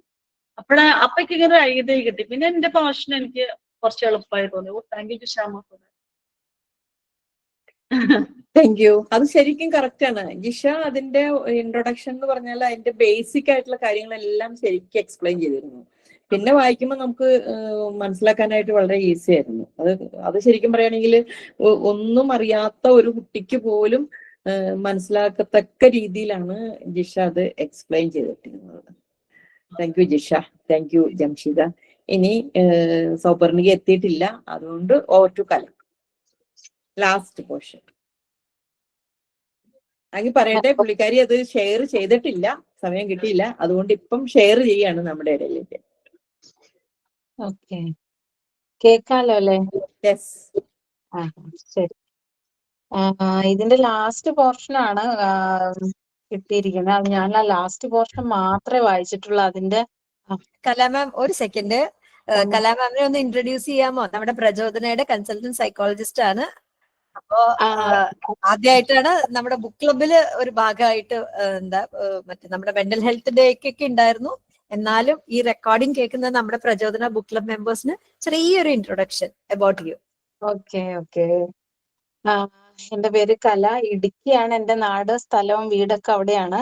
ഞാൻ ഇവിടെ ജോലിയുടെ ഭാഗമായിട്ട് ഇവിടെ വനിതാ ശിശു വികസന വകുപ്പിലാണ് ഞാൻ ലാസ്റ്റ് ജോയിൻ ചെയ്തത്. സ്കൂൾ കൗൺസിലർ ആയിട്ടായിരുന്നു വർക്ക് ചെയ്തത്. അപ്പൊ അങ്ങനെയാണ് പെരുമ്പാവൂരെത്തിയ. വീട് ഇവിടെയാണ്. പിന്നെ നമ്മുടെ കോതമംഗലം കോടതിയിലൊക്കെ ഒരു 6 വർഷം ഇരുന്നിട്ടുണ്ട്. പിന്നെ നിർഭയ പ്രൊജക്റ്റിൽ സെക്ഷലി അബ്യൂസ്ഡ് ആയിട്ടുള്ള പെൺകുട്ടികളുടെ ആ പ്രൊജക്റ്റിൽ വർക്ക് ചെയ്തു. അങ്ങനെ അതാണ് എൻ്റെ ഒരു കരിയർ ബാക്ക്ഗ്രൗണ്ട്. പിന്നെ ഇപ്പം സ്വന്തമായിട്ടൊക്കെ സ്റ്റാർട്ട് ചെയ്തു, റിസൈൻ ചെയ്തു. വനിതാ ശിശുവിനൊപ്പം ഇന്ന് കഴിഞ്ഞ മാർച്ചിൽ റിസൈൻ ചെയ്തിട്ട് ഇനി സ്വന്തമായിട്ട് പ്രാക്ടീസ് എന്നുള്ള ഇതിലേക്ക് വരുവാണ്. ഇതിനകത്ത് എൻ്റെ ഒരു കരിയറിലൊരു ഒരു ചെറിയൊരു അച്ചീവ്മെന്റ് എന്ന് പറഞ്ഞു കഴിഞ്ഞാൽ ഈ ഡോപ്പമിനുമായി ബന്ധപ്പെട്ട ഗാഡ്ജറ്റ് അഡിക്ഷനെ കുറിച്ചിട്ട് നമ്മുടെ ഫെഡറൽ ബാങ്കും മലയാള മനോരമയും കൂടി ചേർന്നിട്ട് ഒരു ക്യാമ്പയിൻ ഉണ്ടായിരുന്നു. അത് തിരുവനന്തപുരം മുതൽ കണ്ണൂർ വരെയുള്ള നമ്മളുടെ 10 ജില്ലകളിലാണ് അവരത് ചെയ്തത്. അതായത് ഒരു ജില്ലയിൽ 10 സ്കൂളുകൾ സെലക്ട് ചെയ്തിട്ട് ആ സ്കൂളുകളിലേക്ക് ഗാഡ്ജറ്റ് അഡിക്ഷന്റെ ബ്രെയിൻ സയൻസ് കൺവേ ചെയ്യുക എന്നുള്ളതായിരുന്നു. അപ്പൊ ഇതെല്ലാം ഈ ഡോപ്പമിനും റിവാർഡ് സിസ്റ്റവും അതെല്ലാം. പക്ഷെ ഒരു ടാസ്ക് എന്തായിരുന്നു വെച്ചാൽ 20 മിനിറ്റിൽ നമ്മൾ കുട്ടികൾക്ക് ബോറടിക്കാതെ ഇത് അവരെ പിന്നെ അവരുടെ ഉള്ളിലേക്ക് എത്തിക്കണം എന്നുള്ളതായിരുന്നു ടാസ്ക്. അത് ഭയങ്കര വലിയൊരു ടാസ്ക് ആയിരുന്നു. 1 മണിക്കൂർ പ്രോഗ്രാമില് ഈ പിള്ളേരെ നമ്മള് പഴയ കലാരൂപങ്ങളൊക്കെ വെച്ചിട്ട് ചാക്യാർ കൂത്ത്, തെയ്യം അങ്ങനെയൊക്കെ വെച്ച് ഇവരെ ഒന്ന് അട്രാക്ട് ചെയ്തിട്ടാണ് ഇവർക്ക് ഈ ബ്രെയിൻ സയൻസ് കൺവേ ചെയ്യുള്ളൂ. അവര് വളരെ പിള്ളേരുടെ മനസ്സറിഞ്ഞ് തന്നെയാണ് അവർ ആ പ്രോഗ്രാം ഡിസൈൻ ചെയ്തത്. അതിൽ 20 മിനിറ്റ് ആണ്. അതിലൊരു എനിക്ക് തോന്നുന്നു ഒരു 60 സ്കൂളുകളോളം വിസിറ്റ് ചെയ്തു. ഒരു 10-50,000 കുട്ടികളിലേക്ക് നമ്മൾ ഈ 1.5 മാസം കൊണ്ട് യാത്ര ചെയ്തു. അതേപോലെ അവരുടെ ടീച്ചേഴ്സ് ചില സ്ഥലത്ത് ചെല്ലുമ്പം പേരൻസ് ഒക്കെ ആയിട്ട് കൺവേ ചെയ്യുമ്പം നമ്മളിങ്ങനെ അതിന് പ്രോഗ്രാം കഴിഞ്ഞിട്ടും ഒക്കെ അവരോട് സംസാരിക്കുമ്പോൾ മനസ്സിലാവുന്നത് ഈ പറയുന്ന ഡോപ്പമിൻ റിവാർഡ് സിസ്റ്റം ഇവരുടെ എല്ലാം ബ്രെയിൻ ഒരു വല്ലാത്ത അവസ്ഥയിലാണ്. അവര് പറയുന്നത് നമ്മളോട് നിങ്ങൾ ഈ ടോപ്പിക്ക് സെലക്ട് ചെയ്ത് നിങ്ങൾ സ്കൂളിലേക്ക് വന്നതിന് നിങ്ങളോട് ഒരുപാട് നന്ദി പറയാനുണ്ട്. കാരണം എല്ലാ സർക്കാർ ഉൾപ്പെടെ എല്ലാ ആൾക്കാരും ഡ്രഗിലേക്ക് ഫോക്കസ് ചെയ്യുമ്പം ഡ്രഗ് എന്ന് പറയുന്നത് ചിലപ്പോൾ ഒരു സ്കൂൾ എടുത്തു കഴിഞ്ഞാൽ 500 കുട്ടികളുണ്ടെങ്കിൽ ഒരു 10-20 പേരൊക്കെ ആയിരിക്കും അതുള്ളൂ. പക്ഷെ ഈ ഗാഡ്ജറ്റ് അഡിക്ഷൻ എന്ന് പറയുന്നത് ഒരു സ്കൂൾ എടുത്താൽ 90% കുട്ടികളിൽ ഇപ്പോ അവരിത് കാണുന്നുണ്ട്. എല്ലാ ടീച്ചേഴ്സും പറയുന്നതാ. അപ്പൊ എങ്ങനെ ഈ കുട്ടികളെ മാനേജ് ചെയ്യണം എന്നുള്ളത് അവർക്ക് കൃത്യമായിട്ട് അറിയില്ല. ഗാഡ്ജറ്റ് അഡിക്ഷൻ ഒരു അഡിക്ഷന്റെ പരിധിയിൽ വരുന്നതാണെന്ന് പോലും പേരൻസിന് മനസ്സിലാകുന്നില്ല. അപ്പൊ ടീച്ചേഴ്സ് ഒക്കെ പറയുന്നേ ആഫ്റ്റർ കോവിഡ് ഇവരുടെ എല്ലാം സ്കോളാസ്റ്റിക് പെർഫോമൻസ് നന്നായി പഠിച്ചുകൊണ്ടിരുന്ന കുട്ടികൾ വരെ താഴേക്ക് പോകുന്നു. പല സ്ഥലങ്ങളിൽ ഈ ബിഹേവിയറൽ ഇഷ്യൂസ് ഭയങ്കരമായിട്ട് വരുന്നുണ്ട്. പക്ഷെ അതിനെക്കുറിച്ച് ഇപ്പം ഗവൺമെന്റ് സ്കൂളുകളിലൊക്കെ കൗൺസിലേഴ്സ് ഉള്ളൂ. പക്ഷെ അല്ലാത്തുള്ള ഇടങ്ങളിലൊന്നും ഈ കൗൺസിലേഴ്സ് ഒന്നും ഇല്ലാത്തത് കൊണ്ട് ഈ ബിഹേവിയറൽ ഇഷ്യൂസിനെ ഇത് ഐഡന്റിഫൈ ചെയ്യാനും പറ്റത്തില്ല. എന്തുകൊണ്ടാ കുട്ടികൾ ഇങ്ങനെ ചെയ്യുന്നതെന്ന് ഇവർക്ക് മനസ്സിലാകുന്നില്ല. ആകപ്പാടെ അറിയാവുന്ന ഒരു ടൂൾ എന്ന് പറയുന്നത് ഇവരെ അടിക്കുക എന്നുള്ളതാണ്. നല്ല വഴക്ക് പറയുക, ചീത്ത പറയുക. ആ ടൂള് വെച്ചിട്ടും ഒന്നും അല്ലെങ്കിൽ സസ്പെൻഡ് ചെയ്യുക. ഇതൊന്നും ചെയ്തിട്ടും ഈ കുട്ടികളിലെ ഈ കാര്യങ്ങളെ അഡ്രസ്സ് ചെയ്യാനായിട്ടുള്ള ഒരു തരത്തിൽപ്പെട്ട ഒരു ടൂളും അവർക്ക് ഇതുവരെയും കിട്ടിയിട്ടില്ല. അപ്പൊ എന്താ ചെയ്യുന്നത്? ശരിക്കും പറഞ്ഞാൽ ടീച്ചേഴ്സ് പേടിയോ? പ്രിൻസിപ്പൽമാരൊക്കെ ഇങ്ങനെ അവര് പറയുന്നത് ഞാൻ ഒന്ന് പ്രാർത്ഥിച്ചുകൊണ്ടിരിക്കുവാണ് ഇതൊന്ന് അവസാനിച്ചു കിട്ടാൻ, എങ്ങനെയെങ്കിലും ഒന്ന് സർവീസ് തീർത്ത് കിട്ടാൻ. അല്ലെങ്കിൽ ഈ സ്കൂളിൽ മാത്രമായിരിക്കും പ്രശ്നം, അടുത്ത സ്കൂളിലേക്ക് ട്രാൻസ്ഫർ വെച്ച് പോയാൽ ചിലപ്പം ശരിയാകുമായിരിക്കും. പക്ഷെ ഇത് അവരൊരു സ്കൂളേ കാണുന്നുള്ളൂ. നമ്മൾ ഇത്രയും സ്കൂളുകൾ കാണുമ്പം അതിനകത്ത് എനിക്കൊന്നും ഇത് ആരും അഡ്രസ് ചെയ്യുന്നില്ല. മെന്റൽ ഹെൽത്ത് പ്രൊഫഷണൽസ് ആയിട്ടുള്ള നമ്മൾ ഇതിനകത്ത് എത്ര പേര് അങ്ങനെ ഉണ്ടെന്ന് എനിക്കറിയില്ല. നമ്മൾ ആരും ഇത് അഡ്രസ് ചെയ്യുന്നില്ല എന്നുള്ള മീൻസ് നമ്മളുടെ ഈ ഒരു അടുത്ത ജനറേഷൻ അതിപ്പോ നമുക്കറിയാം ഓസ്ട്രേലിയ പോലുള്ള രാജ്യങ്ങളൊക്കെ ഇത് നിരോധിച്ചു കഴിഞ്ഞു. കുട്ടികൾക്ക് 16 വയസ്സിൽ താഴെയുള്ള കുട്ടികളൊക്കെ ഗാഡ്ജറ്റ് കൂടുതൽ ഉപയോഗിക്കുന്നത് പണിഷബിൾ ആണ് ഇപ്പോൾ അവരുടെ പേരൻസ്. അപ്പൊ അങ്ങനെ പോയപ്പോ ഈ നമ്മള് സ്വീഡൻ എന്ന് പറയുന്ന രാജ്യത്തായിരിക്കട്ടെ നമ്മൾ ഗാഡ്ജറ്റ്സ് എല്ലാം ഈ എഡ്യൂക്കേഷൻ സിസ്റ്റത്തിൽ നിന്ന് വിത്ഡ്രോ ചെയ്ത് കഴിഞ്ഞു. അപ്പൊ ഓരോ രാജ്യങ്ങളും ഇതിനെക്കുറിച്ച് അവെയർ ആയിക്കൊണ്ടിരിക്കുകയാണ്. ആഫ്റ്റർ കോവിഡ് കുട്ടികളിൽ ഉണ്ടായിരുന്ന കാര്യങ്ങളിൽ നിന്നാണ്. പക്ഷെ ഈ നമ്മുടെ ഇന്ത്യയിൽ ഇങ്ങനത്തെ നിയമം വരുമെന്നോ അല്ലെങ്കിൽ ഇത് ആരെങ്കിലും അഡ്രസ് ചെയ്യുമെന്നോ ഒന്നും നമുക്കൊരു പ്രതീക്ഷയും. പക്ഷെ എന്താ ഹ്യൂമൻ റിസോഴ്സ് ഇങ്ങനെ ഡാമേജ് ആയിക്കൊണ്ടിരിക്കുക. ഈ ചെറിയ ബ്രെയിൻ ഇങ്ങനെ ഡാമേജ് ആയിക്കൊണ്ടിരിക്കുക. അതിനകത്ത് ഞാൻ 2-3 റിസർച്ച് ഒക്കെ നോക്കിയിട്ടായിരുന്നു കേട്ടോ പോയത്. അതിൽ ഒരു റിസർച്ച് പറയുന്നത് നമ്മൾക്ക് ഒരു ആഫ്റ്റർ 40 ഇയേഴ്സ് കേരളത്തിലെ ഒരു 30% ഡിമെൻഷ്യ എന്ന് പറയുന്നത് ഇപ്പം നമുക്ക് 70% മുകളിലേക്ക് 70 ഏജ് കഴിഞ്ഞിട്ടാണല്ലോ കൂടുതലും. കാണുന്നത്. പക്ഷെ റിസർച്ച് പറയുന്നത് പിന്നെ ഈ ഒരു 30% ആളുകളില് ഡിമെൻഷ്യയുടെ സാധ്യതയുണ്ട്. അതിന്റെ ഒരു റീസൺ ഗാഡ്ജറ്റ് ആണ്, അഡിക്ഷൻ, സ്ക്രീൻ അഡിക്ഷൻ ആണ് കുട്ടികളിൽ. അപ്പൊ അതൊരു 35-40 ഏജ് ഒക്കെ ആകുമ്പോഴേക്കും ഇതിന്റെ സിംറ്റംസ് കണ്ടു തുടങ്ങും. അപ്പൊ നമ്മൾ ആലോചിച്ച് നോക്കണം, ആ ഏജ് എന്ന് പറയുന്നത് എത്ര പ്രൊഡക്റ്റീവ് ആണ് മനുഷ്യർ. അപ്പൊ ഈ കുട്ടികളൊക്കെ ആ ലെവലിലോട്ട് എത്തിക്കഴിഞ്ഞാൽ ഇതിന്റെ ഒരു സാധ്യതകള് അങ്ങനെ. പിന്നെ ഈ ജെൻസി, ഇപ്പൊ നമ്മുടെ ജനറേഷൻ അതാണല്ലോ, അവരൊരു ജർമ്മൻ സ്റ്റഡി പറയുന്ന ഒരു 70 years ലൈഫ് സ്പാൻ അവർക്കുണ്ടെങ്കിൽ അവരൊരു 16 years അവര് ഒട്ടും പ്രൊഡക്റ്റീവ് അല്ലാതെ അവരുടെ ലൈഫ് സ്പാൻ ഈ ഫോണിൽ മാത്രമായിരിക്കും. അപ്പൊ ഇതൊക്കെ നമ്മൾ നോക്കുമ്പം ഭയങ്കര ഒരു ഏരിയയാണ്. നമ്മൾ ഇതിനകത്ത് വർക്ക് ചെയ്യുകയും ഇതിനെക്കുറിച്ച് ഒരു അവയർനെസ് കൊടുക്കാൻ പറ്റുന്നത് ശരിക്കും പറഞ്ഞാൽ മെന്റൽ ഹെൽത്ത് പ്രൊഫഷണൽസിനാണ്. കാരണം ഈ ഡോപ്പമിനും ഈ റിവാർഡ് പാത്വേ ഒക്കെ നമുക്ക് മാത്രമേ അറിയത്തുള്ളൂ. സത്യത്തിൽ ഇത് അവിടെ പോയിട്ട് സംസാരിക്കുമ്പോൾ ടീച്ചേഴ്സ് വരെ ചോദിക്കുന്നത് ഇങ്ങനെയൊക്കെ ഉണ്ടല്ലേ, തലച്ചോറിൽ ഇങ്ങനെയൊക്കെ സംഭവിക്കുമല്ലേ എന്നാണ് അവരൊക്കെ. അപ്പൊ ടീച്ചേഴ്സിന് അറിയത്തില്ല, പേരൻസിന് അത്രയും കൂടെ അറിയില്ല. നമ്മളിപ്പോ ഇങ്ങനെ പോകുമ്പോ കാണാമല്ലോ, റെസ്റ്റോറന്റിലൊക്കെ കുട്ടികൾക്ക് ഇത് വെച്ചിട്ടാണ് ഫുഡ് കൊടുക്കുന്നത്. അപ്പൊ എന്തുമാത്രം ഒരു റിവാർഡ് സിസ്റ്റം ഫോം ചെയ്യുന്നത് ഈ ബിഹേവിയറൽ അഡിക്ഷന്റെ ആ ഒരു കാര്യം ഈ ചെറുതിലേ മുതല് ഇങ്ങനെ അവര് ഫേസ് ചെയ്തുകൊണ്ടിരിക്കുക. അതിനകത്തൊക്കെ നമുക്കൊക്കെ എന്ത് ചെയ്യാൻ പറ്റും എന്നുള്ളതിനെ കുറിച്ച് നമുക്ക് അറിയില്ല. എന്നാലും നമുക്ക് നമ്മുടേതായ രീതിയിൽ ഓരോരുത്തർക്കും അതിന് ട്രൈ ചെയ്യാം എന്നുള്ളതേ നമുക്കൊക്കെ പറയാൻ പറ്റത്തുള്ളൂ. എന്തായാലും അതാണ് എൻ്റെ ആ ഒരു എക്സ്പീരിയൻസും.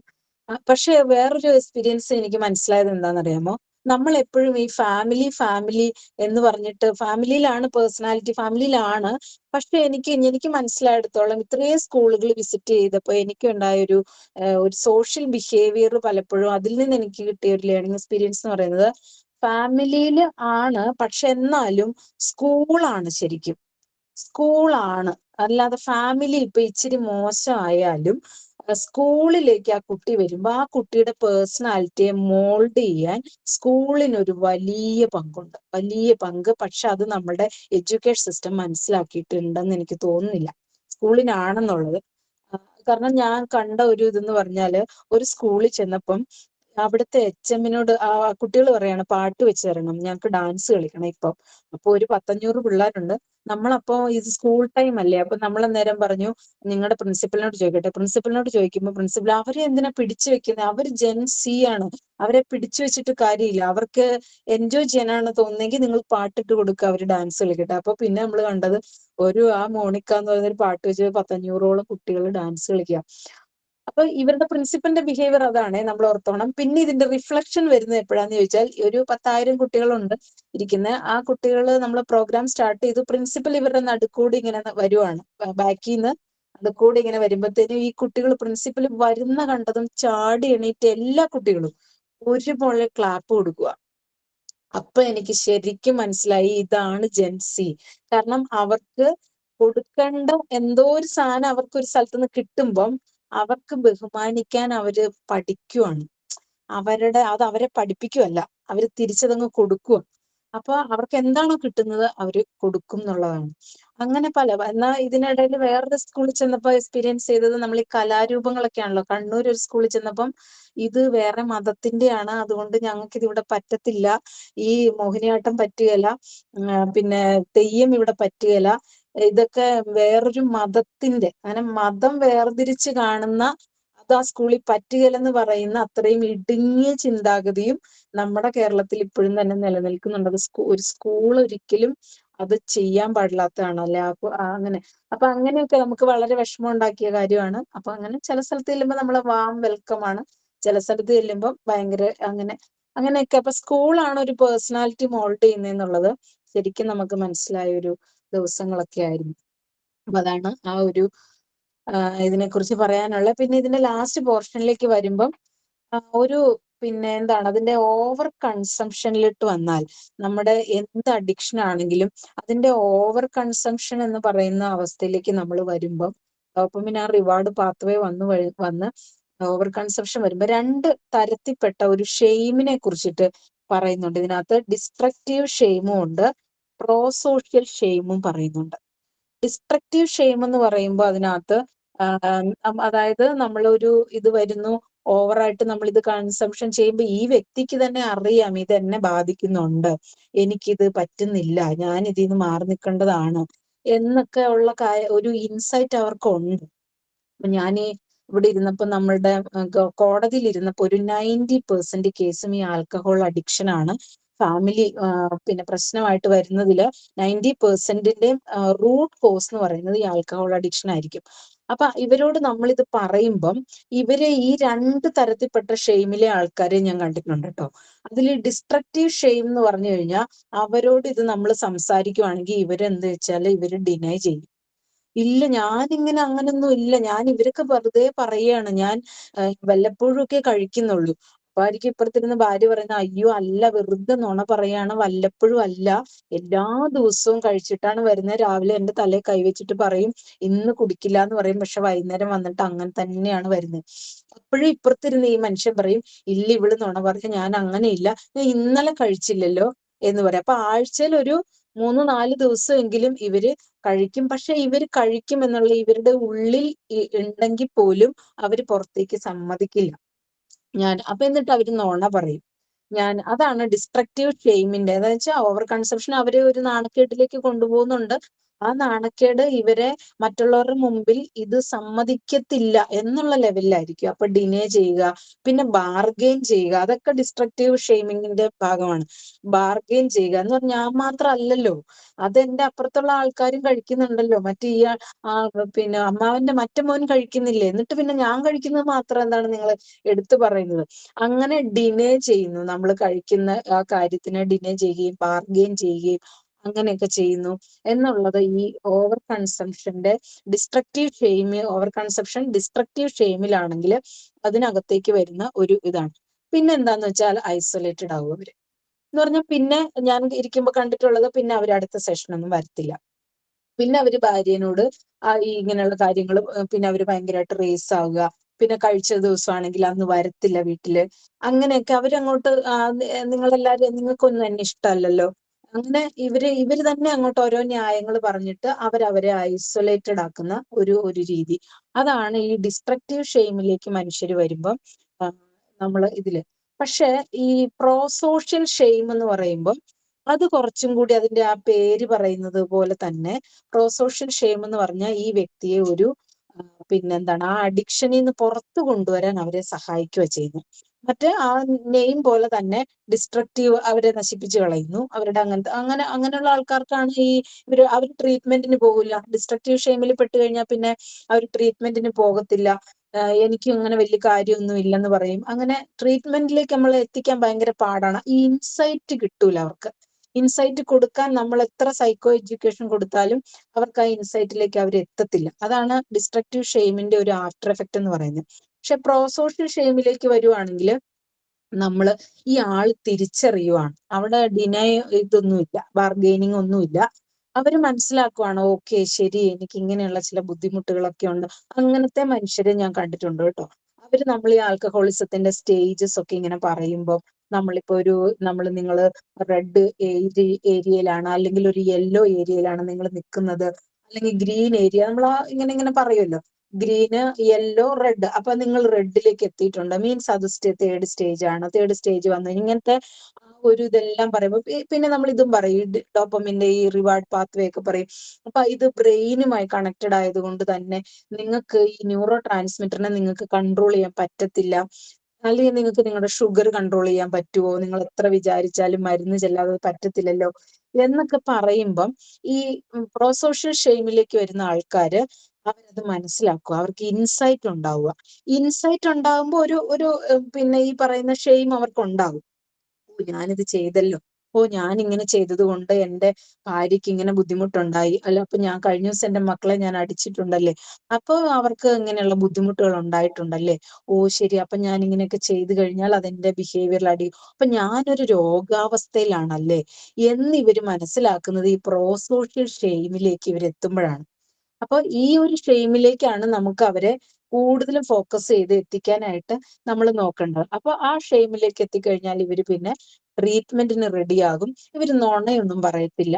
എത്ര പേരുടെ കൂടെ പോയി കുടിച്ചു, എത്ര പെഗ് കഴിക്കുന്നുണ്ട്, അവർക്ക് എത്ര സമയം അവർക്ക് കഴിക്കാതിരിക്കാൻ പറ്റുന്നുണ്ട്, രാവിലെ എണീക്കുമ്പോൾ കഴിക്കുന്നുണ്ടോ, ഇതെല്ലാം അവര് ഈ പ്രോസോഷ്യൽ ഷെയിമിൽ നിൽക്കുന്ന ആൾക്കാരെ നമ്മൾ കാണും. അപ്പൊ അവര് പറയും, മാഡം ഞാൻ എന്ത് വേണമെങ്കിലും ചെയ്യാം, ഞാൻ എത്ര നാൾ വേണം ട്രീറ്റ്മെന്റിന് ഞാൻ നിൽക്കാം. അപ്പൊ നമ്മൾ പറയുമ്പോൾ ഒരു 31 ദിവസത്തെ ഡി അഡിക്ഷൻ ട്രീറ്റ്മെന്റ് ആണ് നിങ്ങൾക്ക് വേണ്ടത്. അപ്പൊ ഈ ആൽക്കഹോൾ എല്ലാം ബ്ലഡിൽ നിന്ന് ഇങ്ങനെ പോകുന്ന മെഡിസിൻസ് ഒക്കെയാണ് നമ്മൾ കൊടുക്കുന്നത്. അപ്പോഴാണ് നിങ്ങൾക്ക് ആ ഡോപ്പമിന്റെ ആ ഒരു റിവാർഡിൽ നിന്ന് നിങ്ങൾ ഇങ്ങനെ പതുക്കെ പുറത്തേക്ക് വരുള്ളൂ എന്നൊക്കെ. പിന്നെ നിങ്ങൾക്ക് തെറാപ്പി ഒക്കെ ഉണ്ടാകും, നിങ്ങൾക്ക് കൗൺസിലിംഗ് ഉണ്ടാകും, 30 ദിവസം കൊണ്ട് നമ്മളൊരു റിഫൈൻഡ് ആകും എന്നൊക്കെ പറഞ്ഞ് ഇങ്ങനെ പറയുമ്പോ അവര് ഓക്കെ അങ്ങനെ ചെയ്യാം കേട്ടോ ഞാൻ. അപ്പൊ പിന്നെ പെട്ടെന്ന് തന്നെ ഓക്കെ അടുത്ത അവര് തന്നെ കണ്ടുപിടിക്കുന്നു എവിടെയാണ് നല്ല ഒരു ഇതെന്ന് കണ്ടുപിടിക്കുന്നു. നമ്മൾ 1-2 എണ്ണം സജസ്റ്റ് ചെയ്ത് കൊടുത്താലും അവര് നോക്കട്ടെ, ഞാൻ വേറെ ഏതെങ്കിലും ഒക്കെ കൊണ്ട് നെറ്റിൽ ഞാൻ സെർച്ച് ചെയ്യട്ടെ, അങ്ങനെയൊക്കെ പറഞ്ഞ് അവര് പെട്ടെന്ന് തന്നെ ഒരു ട്രീറ്റ്മെന്റിലേക്ക് എത്താനുള്ള എല്ലാ കാര്യങ്ങളും അവര് ചെയ്യുന്നു എന്നുള്ളത്. മറ്റേ ഡിസ്ട്രക്റ്റീവ് ഷെയിമിലോട്ട് പോയാൽ നമ്മൾ എന്തോരം പറഞ്ഞാലും അവരങ്ങനെ തന്നെ. അവരുടെ അവസ്ഥ എന്ന് പറഞ്ഞാല് അവരൊരു പേഴ്സണൽ ഗ്രോത്തിലേക്കും പോകില്ല. അവരങ്ങനെ തന്നെ പോയിട്ട് ആ ഒരു സ്റ്റാഗ്നേഷനിൽ പോയിട്ട് ആ ലൈഫ് മൊത്തത്തിൽ എങ്ങനെയെങ്കിലുമൊക്കെ രോഗം കൊണ്ട് മരിക്കുന്ന അവസ്ഥയിലോട്ടായിരിക്കും ഡിസ്ട്രക്റ്റീവ് ഷെയിമുകാരുടെ ലൈഫ് പോകുന്നത്. പ്രോസോഷ്യൽ ഷെയിം ആകുമ്പോൾ അവരതിന്റെ ട്രീറ്റ്മെന്റ് എടുക്കുന്നു, അവര് അതിന്റെ മെഷേഴ്സ് സ്വീകരിക്കുന്നു, തെറപ്പിയാണ്, അങ്ങനെ മെഡിസിൻ ആണ്, അങ്ങനെ പോയി അവര് ആ ഒരു റിജുവനേഷനിലേക്ക് അവരുടെ ലൈഫ് പോവുക ചെയ്യുന്നത്. ഇതാണ് ഈ ഒരു 2 ഷെയിമിന്റെ ഇത് പറയുന്നത്. പിന്നെ അതിനകത്ത് പറയുന്ന വേറൊരു കാര്യം എന്ന് പറയുന്നത് ഈ പ്രോസോഷ്യൽ ഷെയിം ആൻഡ് പേരന്റിങ് എന്ന് പറയുന്ന ഒരു കാര്യം അതിനകത്ത് പറയുന്നുണ്ട് കേട്ടോ. നമ്മള് ഇപ്പൊ കുട്ടികളോട് നമ്മൾ ഈ ബാഡ് ഹാബിറ്റ്, പിന്നെ നല്ല ഹാബിറ്റ്, മോശം ഹാബിറ്റ് അങ്ങനെയൊക്കെ പറഞ്ഞ് ഗുഡും ബാഡും ഒക്കെ ഇങ്ങനെ നമ്മൾ പറഞ്ഞിട്ട് നമ്മൾ അത് ഈ പറയുമ്പോ കുട്ടികൾക്ക് മനസ്സിലാവുന്ന എന്നാ, ഓക്കെ ഇങ്ങനെയൊക്കെയാണ് ഗുഡ് ബോയ് ആയിരിക്കാൻ വേണ്ടത്, ഗുഡ് മാനേഴ്സ് എന്നൊക്കെ പറഞ്ഞ് നമ്മൾ ഇങ്ങനെ പഠിപ്പിച്ചു വെക്കുമ്പം ഈ കൊച്ചിന് ഓക്കെ A+ കിട്ടണം, ഓക്കെ എല്ലാ പിള്ളേരും A+ കിട്ടുമ്പോഴാണ് നല്ലൊരു കുട്ടിയാവുള്ളൂ, നല്ലൊരു സ്റ്റുഡന്റ് ആകുന്നത്. ഇങ്ങനെ നമ്മൾ ഇങ്ങനെ പലതും ഈ ഗുഡിനെ നമ്മൾ ഇങ്ങനെ കൂടുതൽ ഫോക്കസ് ചെയ്ത് അതനുസരിപ്പിക്കാൻ വേണ്ടി കുട്ടികളെ പഠിപ്പിക്കുമ്പം ആക്ച്വലി കുട്ടികളില് ഇത് ചെയ്തില്ലെങ്കിൽ, അങ്ങനെയാണല്ലോ നമ്മളുടെ അടുത്ത് കുട്ടികൾ നുണ പറയേണ്ട ഒരു അവസ്ഥ വരുന്നത് അവർ ഈ ഡിസ്ട്രക്റ്റീവ് ഷെയിമിലേക്ക് പോകുമ്പോഴാന്നാ പറയുന്നത്. നുണ പറയുന്നത് നമ്മൾ എന്തെങ്കിലും ബാഡായിട്ട് ഇവരും നമുക്കറിയാലോ, മനുഷ്യർ ഗുഡും ബാഡും ഒക്കെ ചെയ്യും. ഈ നമ്മൾ എന്തോരം പറഞ്ഞ് പഠിപ്പിച്ചു കൊടുത്താലും കുട്ടികള് അവർക്ക് ഇഷ്ടമുള്ളത് ചിലപ്പോൾ അവർ തെറ്റുകൾ ചെയ്യും. ഈ തെറ്റുകൾ ചെയ്തു കഴിഞ്ഞാൽ ഇവരെ ഈ പറയുന്ന പ്രോസോഷ്യൽ ഷെയിമിലേക്കും ഡിസ്ട്രക്റ്റീവ് ഷെയിമിലേക്കും നമുക്ക് കൊണ്ടുപോകാം. ഈ ഡിസ്ട്രക്റ്റീവ് ഷെയിമിലേക്ക് പോകുമ്പോൾ എന്ന് പറഞ്ഞാൽ കുട്ടി എന്തെങ്കിലും ഒരു തെറ്റ് ചെയ്തു, നമ്മളോട് സമ്മതിക്കുന്നു, നമ്മൾ അവനെ ഡിസ്ട്രക്റ്റീവ് ഷെയിമിലേക്ക് കൊണ്ടുപോകുന്ന പേരൻസ് എന്ന് പറഞ്ഞു കഴിഞ്ഞാൽ അവനെ വഴക്ക് പറയുക, അവനെ അടിക്കുക, നീ അങ്ങനെ ചെയ്തില്ലേ, നീ ഞാൻ വിചാരിച്ചില്ല നീ ഇങ്ങനെ ചെയ്യുമെന്ന്, നീ ഒരു നല്ല കുട്ടിയായിരുന്നല്ലോ. അല്ലെ ചില ടീച്ചേഴ്സും പറഞ്ഞു, നമ്മള് നന്നായിട്ട് പഠിച്ചുകൊണ്ടിരിക്കുന്ന കുട്ടികളൊക്കെ എന്തെങ്കിലും ഒരു ചെറിയ കാര്യം ചെയ്യുമ്പോൾ ടീച്ചർ നിന്റെ അടുത്തുനിന്ന് ഞാനിത് പ്രതീക്ഷിച്ചില്ല എന്ന് പറയുമല്ലോ. അപ്പൊ അന്നേരം ഈ കുട്ടിക്ക് കിട്ടുന്നതന്നെ, അയ്യോ ഞാൻ ഇങ്ങനെ ഗുഡ് മാത്രമേ ചെയ്യാൻ പാടുള്ളൂ, ഞാൻ എൻ്റെ ലൈഫിൽ ഒരിക്കലും ഒരു ബാഡ് ചെയ്യാൻ പാടില്ല, ഒരു മിസ്റ്റേക്ക് ചെയ്യാൻ പാടില്ല. അപ്പൊ പിന്നെ എപ്പോഴെങ്കിലും ഒരു മിസ്റ്റേക്കിലേക്ക് പോകുമ്പം ഈ കുട്ടിക്ക് ഒരു ഡിസ്ട്രക്റ്റീവ് ഷെയിമിലേക്ക് അവൻ പോവുക. പിന്നെ അവൻ ലൈയിങ് ഇങ്ങനെ കൂടി ഒരു നുണ പറയാനുള്ള ടെൻഡൻസി കൂടും, അവനൊരു ഇൻസൈറ്റ് വരത്തില്ല, അവൻ ആ ചെയ്തതിനെ അവൻ ന്യായീകരിച്ചുകൊണ്ടിരിക്കും. അതാണ് നമ്മളൊക്കെ സ്കൂളിൽ ചിലപ്പം ഞാൻ സ്കൂളിലിരുന്ന സമയത്തൊക്കെ നമ്മൾ കുട്ടികളുടെ അടുത്തുനിന്ന് ചിലപ്പോൾ ഈ ഡ്രഗിന്റെ പാക്കറ്റൊക്കെ ബാഗിൽ നിന്ന് ഇങ്ങനെ കണ്ടുപിടിച്ചിട്ട് നമ്മൾ കൊടുത്താൽ തന്നെ പിള്ളേര് പറയും, ഇല്ല ഞാൻ വെച്ചതല്ല, ഞാൻ ഇത് യൂസ് ചെയ്യുന്നില്ല, ഞാൻ വെച്ചതല്ല. അവൻ ഡിസ്ട്രക്റ്റീവ് ഷെയിമിലാണ്. കാരണം എല്ലാ കുട്ടികളും ഇത് ഉപയോഗിക്കുന്ന കുട്ടികൾ തെറ്റാണ്. ഇത് മുടി വളർത്തിയാൽ പോലും എന്നാ ടീച്ചേഴ്സും നമ്മുടെ സമൂഹം പറഞ്ഞ അവൻ കഞ്ചാവാണ് എന്നാ പറയുന്നത്. അപ്പം ഇതിൽ നിന്നെല്ലാം കുട്ടികൾക്ക് മനസ്സിലാവുന്ന ഞാനൊരു ഡിസ്ട്രക്റ്റീവ് ഷെയിമിൽ പോയി കഴിഞ്ഞാൽ ആരും എന്നെ അക്സെപ്റ്റ് ചെയ്യത്തില്ല, ഞാൻ മോശം ചെയ്ത ആരും അക്സെപ്റ്റ് ചെയ്യത്തില്ല. പക്ഷെ അതിന് പകരം നമുക്ക് ഈ പ്രോസോഷ്യൽ ഷെയിം എങ്ങനെയാണ് പേരന്റിങ്ങിൽ കൊണ്ടുവരുന്നതെന്ന് പറയുന്നത് എങ്ങനെയാന്ന് വെച്ചാല്, നമുക്ക് കുട്ടികളോട് നമ്മുടെ ആ ഒരു പിന്നെ എന്താണ് റാഡിക്കൽ ഓണസ്റ്റി ഒരു വാല്യൂ ആക്കി എടുക്കാം എന്നാണ്. നമ്മുടെ ഫാമിലിയുടെ വാല്യൂ ആയിരിക്കണം എന്നത്. നമുക്ക് ഓരോരുത്തർക്കും ഒരു ഫാമിലിക്ക് വാല്യൂ സിസ്റ്റം ഉണ്ടല്ലോ. അതിലൊരു റാഡിക്കൽ ഹോണസ്റ്റി എന്ന് പറയുന്ന വാല്യൂ സിസ്റ്റം നമ്മുടെ ഫാമിലിയുടെ ഒരു ഭാഗമാക്കുക, അല്ലെങ്കിൽ ഒരു ഫാമിലി റൂൾ ആക്കുക. എന്ന് പറഞ്ഞാല് നമ്മൾ പ്രാക്ടീസ് ചെയ്യുക എല്ലാവരും. എന്ത് തെറ്റ് ചെയ്താലും അത് ഫാമിലിയിൽ ഓപ്പൺ ആയിട്ട് പറയാനായിട്ട് നമുക്ക് പറ്റണം. എന്ത് ചെയ്താലും അത് വൈറ്റ് ലൈസ് ഉൾപ്പെടെ നമ്മൾ മറ്റുള്ളവർക്ക് ബുദ്ധിമുട്ട് ആകാത്ത ഒരു വൈറ്റ് ലൈസ് പറഞ്ഞാൽ കുഴപ്പമില്ലെന്ന് നമ്മൾ പറയുമല്ലോ. അങ്ങനത്തെ വൈറ്റ് ലൈസ് വരെ ഒരു ഫിൽട്ടർ ചെയ്യാതെ ആ ട്രൂത്ത് നമുക്ക് ഫാമിലിയിൽ ഒരു പറയാനുള്ള ഒരു സ്പേസ് ഉണ്ടായിരിക്കണം. അതൊക്കെ ഭയങ്കര അല്ലേ? നമ്മളിങ്ങനെ ഇത് ആലോചിച്ച് നോക്കി കഴിഞ്ഞാല് അങ്ങനത്തെ ഒരു പേരന്റിങ് ഒക്കെ നമുക്ക് കൊടുക്കാൻ പറ്റും. അപ്പൊ പേരൻസിനുണ്ടായിട്ടുള്ള തെറ്റുകൾ പറയാം. എടാ, ഞാൻ നിന്റെ കാലത്ത് ഇതുപോലെയൊക്കെ ചെയ്തിട്ടുണ്ട്. നമ്മൾ എപ്പോഴും പേരൻസ് പറഞ്ഞ, ഓ ഞാൻ നിന്റെ കാലത്ത് എനിക്കൊക്കെ ഉണ്ടായിരുന്നു അങ്ങനെ, ഞാനൊന്നും ഇങ്ങനെ ചെയ്തിട്ടില്ല അല്ലെ. അപ്പൊ ഇതൊക്കെ നമ്മൾ അങ്ങനെ പറയാറ്. പക്ഷെ ഞാനും ഇങ്ങനെ ചെയ്തിട്ടുണ്ട്. നിന്റെ പ്രായത്തില് നിന്റെ കൗമാരത്തില് നീ ഇപ്പൊ ഇങ്ങനെ ചെയ്ത പോലെ ഞാനും ടീച്ചറിനോട് നുണയൊക്കെ പറഞ്ഞിട്ടുണ്ട്. ഞാനും ഹോംവർക്ക് ചെയ്യുമ്പോ ഞാൻ ചെയ്യാതെ പോയിട്ടുണ്ട്. എന്നിട്ട് ഞാൻ ഹോംവർക്ക് ബുക്ക് എടുത്തില്ല എന്നൊക്കെ ഞാൻ നുണ പറഞ്ഞിട്ടുണ്ട്. ടീച്ചറിന്റെ അടുത്ത് അടി കിട്ടൂലോ എന്ന് പേടിച്ചിട്ട് ഞാൻ പറഞ്ഞിട്ടുണ്ട്. പക്ഷെ അതൊക്കെ നമ്മൾ പറയുന്നത് ഓക്കെയാണ്, ഇറ്റ്സ് ഓക്കെ. പക്ഷെ അത് നമ്മൾക്കത് പറയാൻ പറ്റണം. അത് പറയാനുള്ള ഒരു ധൈര്യം നമുക്ക് ഉണ്ടാകണം എന്നൊക്കെ നമ്മൾ ഈ പ്രോസോഷ്യൽ ഷെയിം നമ്മൾ കുട്ടികളിൽ ഉണ്ടാക്കിയെടുക്കാൻ ആ ഒരു പേരന്റിങ് ഭയങ്കരമായിട്ട് ഹെൽപ്പ് ചെയ്യും എന്നുള്ളതാണ്. അപ്പൊ ഈ ഒരു സാധനം ഫാമിലിയിൽ നമുക്ക് എത്ര പേർക്ക് അത് വളർത്തിയെടുക്കാൻ പറ്റും എന്നൊന്നും എനിക്കറിയത്തില്ല. പേരൻസ് ഒക്കെ ആ ഒരു ലെവലിൽ നിൽക്കുമോ എന്നുള്ളതൊന്നും. പക്ഷെ അത് പേരൻസിലേക്ക് പേരന്റിങ്ങിൽ നമ്മൾ പറയേണ്ടത്. എനിക്ക് ഇന്ന് ഈ ബുക്ക് വായിച്ചപ്പോഴാണ് കേട്ടോ ഈ ഒരു സാധനം റാഡിക്കൽ ഓണസ്റ്റി അല്ലെ പ്രോസോഷ്യൽ ഷെയിം എന്നൊക്കെ പറയുന്നൊരു കാര്യം ഉണ്ടെന്നുള്ളതേ ഭയങ്കരമായിട്ട് ഈ ബുക്ക് വായിക്കുമ്പോൾ എനിക്ക് മനസ്സിലാവുന്നത്. പേരന്റിങ്ങിലെ ഭയങ്കര ഒരു പാർട്ടാണ് അതെന്ന് എനിക്ക് തോന്നാറുണ്ട്. അങ്ങനെയാണെങ്കിൽ നമ്മുടെ അടുത്തൊക്കെ എത്ര പേരാ വരുന്നത്, നുണ പറയുന്നു, മോഷ്ടിക്കുന്നു എന്നൊക്കെ പറഞ്ഞിട്ട് ഇപ്പോഴൊക്കെ കുട്ടികൾ ഇഷ്ടം പോലെ വരുന്നുണ്ട്. അതിന്റെ കാരണം കുട്ടിയിലേക്ക് ഫോക്കസ് ചെയ്യാതെ അവൻ എന്തും തുറന്നു പറയാനുള്ള അന്തരീക്ഷം നമ്മുടെ വീട്ടിൽ ഉണ്ടാവുക എന്നുള്ളതാണ്. അപ്പോ അങ്ങനെ അത് അവനെ ഇപ്പൊ ഞാനത് കുറച്ചൊക്കെ എന്റെ വീട്ടിൽ എന്റെ മോന്റെ അടുത്ത് ഞാനത് കുറച്ചൊക്കെ വർക്ക്ഔട്ട് ചെയ്തിട്ടുണ്ടെന്ന് എനിക്ക് തോന്നുന്നു കേട്ടോ. കാരണം അവനെ ഒരു ഇൻസിഡന്റ് പറഞ്ഞു കഴിഞ്ഞാൽ ഇവൻ 100 രൂപ ഇവന് പച്ചക്കറി വാങ്ങിക്കാനായിട്ട് പൈസ കൊടുത്തു. പച്ചക്കറിയും ഇല്ല പൈസയും ഇല്ല വന്നപ്പോ. അപ്പൊ ഞാൻ ചോദിച്ചു, മോനെ 100 രൂപയെ കൊടുത്തു വിടുന്നു. അപ്പൊ എടാ പച്ചക്കറി എവിടെ പോയി? അപ്പൊ ഇവൻ പറയാണ്, അമ്മ പച്ചക്കറി റോഡ് സൈഡിൽ മൊത്തം ചെതറിപ്പോയി. ഞാൻ വാങ്ങിച്ചതാണ്, സൈക്കിളിന്റെ ഇതിൽ വെച്ചുകൊണ്ട് വന്നപ്പോഴ് പച്ചക്കറി മൊത്തം താഴെ പോയി. അപ്പൊ ഞാൻ അന്നേരം അപ്പൊ ഇവൻ വന്ന റോട്ടിൽ കൂടെയാണ് ഞാനും വരുന്നത്. അപ്പൊ ഞാൻ ചോദിച്ചു, എടാ പച്ചക്കറി നീ വന്ന സ്ഥലത്തൂടെയാണല്ലോ ഞാനും വന്നേ, അവിടെ എങ്ങും പച്ചക്കറി കണ്ടില്ലല്ലോ ഞാൻ എന്ന് പറഞ്ഞപ്പോ ഇവനോട് ഞാൻ പറഞ്ഞു, എടാ എന്താ സംഭവം ശരിക്കും പറഞ്ഞു, നീ എന്ത് മിഠായിയാ വാങ്ങിച്ചത് എന്ന് ചോദിക്കുകയാണ്. അപ്പൊ അവൻ പറയാ, ചിരിച്ചോണ്ട് പറയാ, അമ്മ ഞാൻ ശരിക്കും പറഞ്ഞ ഒരു ഡയറി മിൽക്ക് വാങ്ങിച്ച് 100 രൂപ ഉണ്ടായിരുന്നുള്ളൂ, 75 രൂപ ഡയറി മിൽക്കിനായി. ഞാൻ ശരിക്കും പറഞ്ഞ എനിക്ക് അവിടെ ചെന്നപ്പോ എന്നെ പച്ചക്കറി അല്ല അട്രാക്ട് ചെയ്തത്, എന്നെ അട്രാക്ട് ചെയ്തത് ഡയറി മിൽക്കാണ്.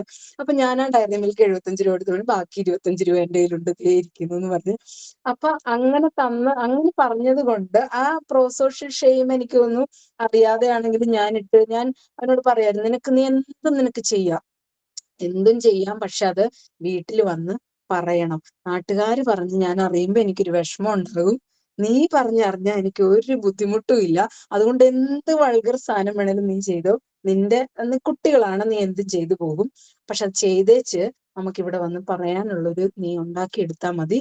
അപ്പൊ അതുകൊണ്ട് തന്നെ എന്ത് പറയാനും, ഇപ്പൊ 19 വയസ്സായി, എന്ത് പറയാനും അവനൊരു മടിയില്ല എന്നുള്ളത്. അതുകൊണ്ടൊരു പേടി വേണ്ട നമുക്ക്. പിള്ളേരെ എങ്ങോട്ടെങ്കിലും വിടുമ്പോഴോ ഒന്നും ഒരു പേടി വേണ്ട. ഈ പ്രോസോഷ്യൽ ഷെയിം നമ്മൾ പ്രാക്ടീസ് ചെയ്യിച്ചെടുക്കേണ്ടതാണ്. ഞാനും പറഞ്ഞിട്ടുണ്ട്, എടാ ഞാൻ നിന്നേക്കാളും ഭയങ്കര ബുദ്ധിമുട്ടായിരുന്നടാ, ഞാനൊക്കെ ക്ലാസ് കട്ട് ചെയ്തിട്ട് സിനിമയ്ക്ക് പോവുകയും ഹോസ്റ്റലിൽ ചെയ്യുന്നപ്പോ അതിന്റെ മതിൽ ചാടുകയൊക്കെ ചെയ്ത അവസ്ഥകളൊക്കെ ഉണ്ടായിട്ടുണ്ടടാ. അതൊക്കെ ആ കാലത്തിൽ അങ്ങനെയൊക്കെ വരും എന്നൊക്കെ ഞാൻ പറഞ്ഞിട്ടുണ്ട്.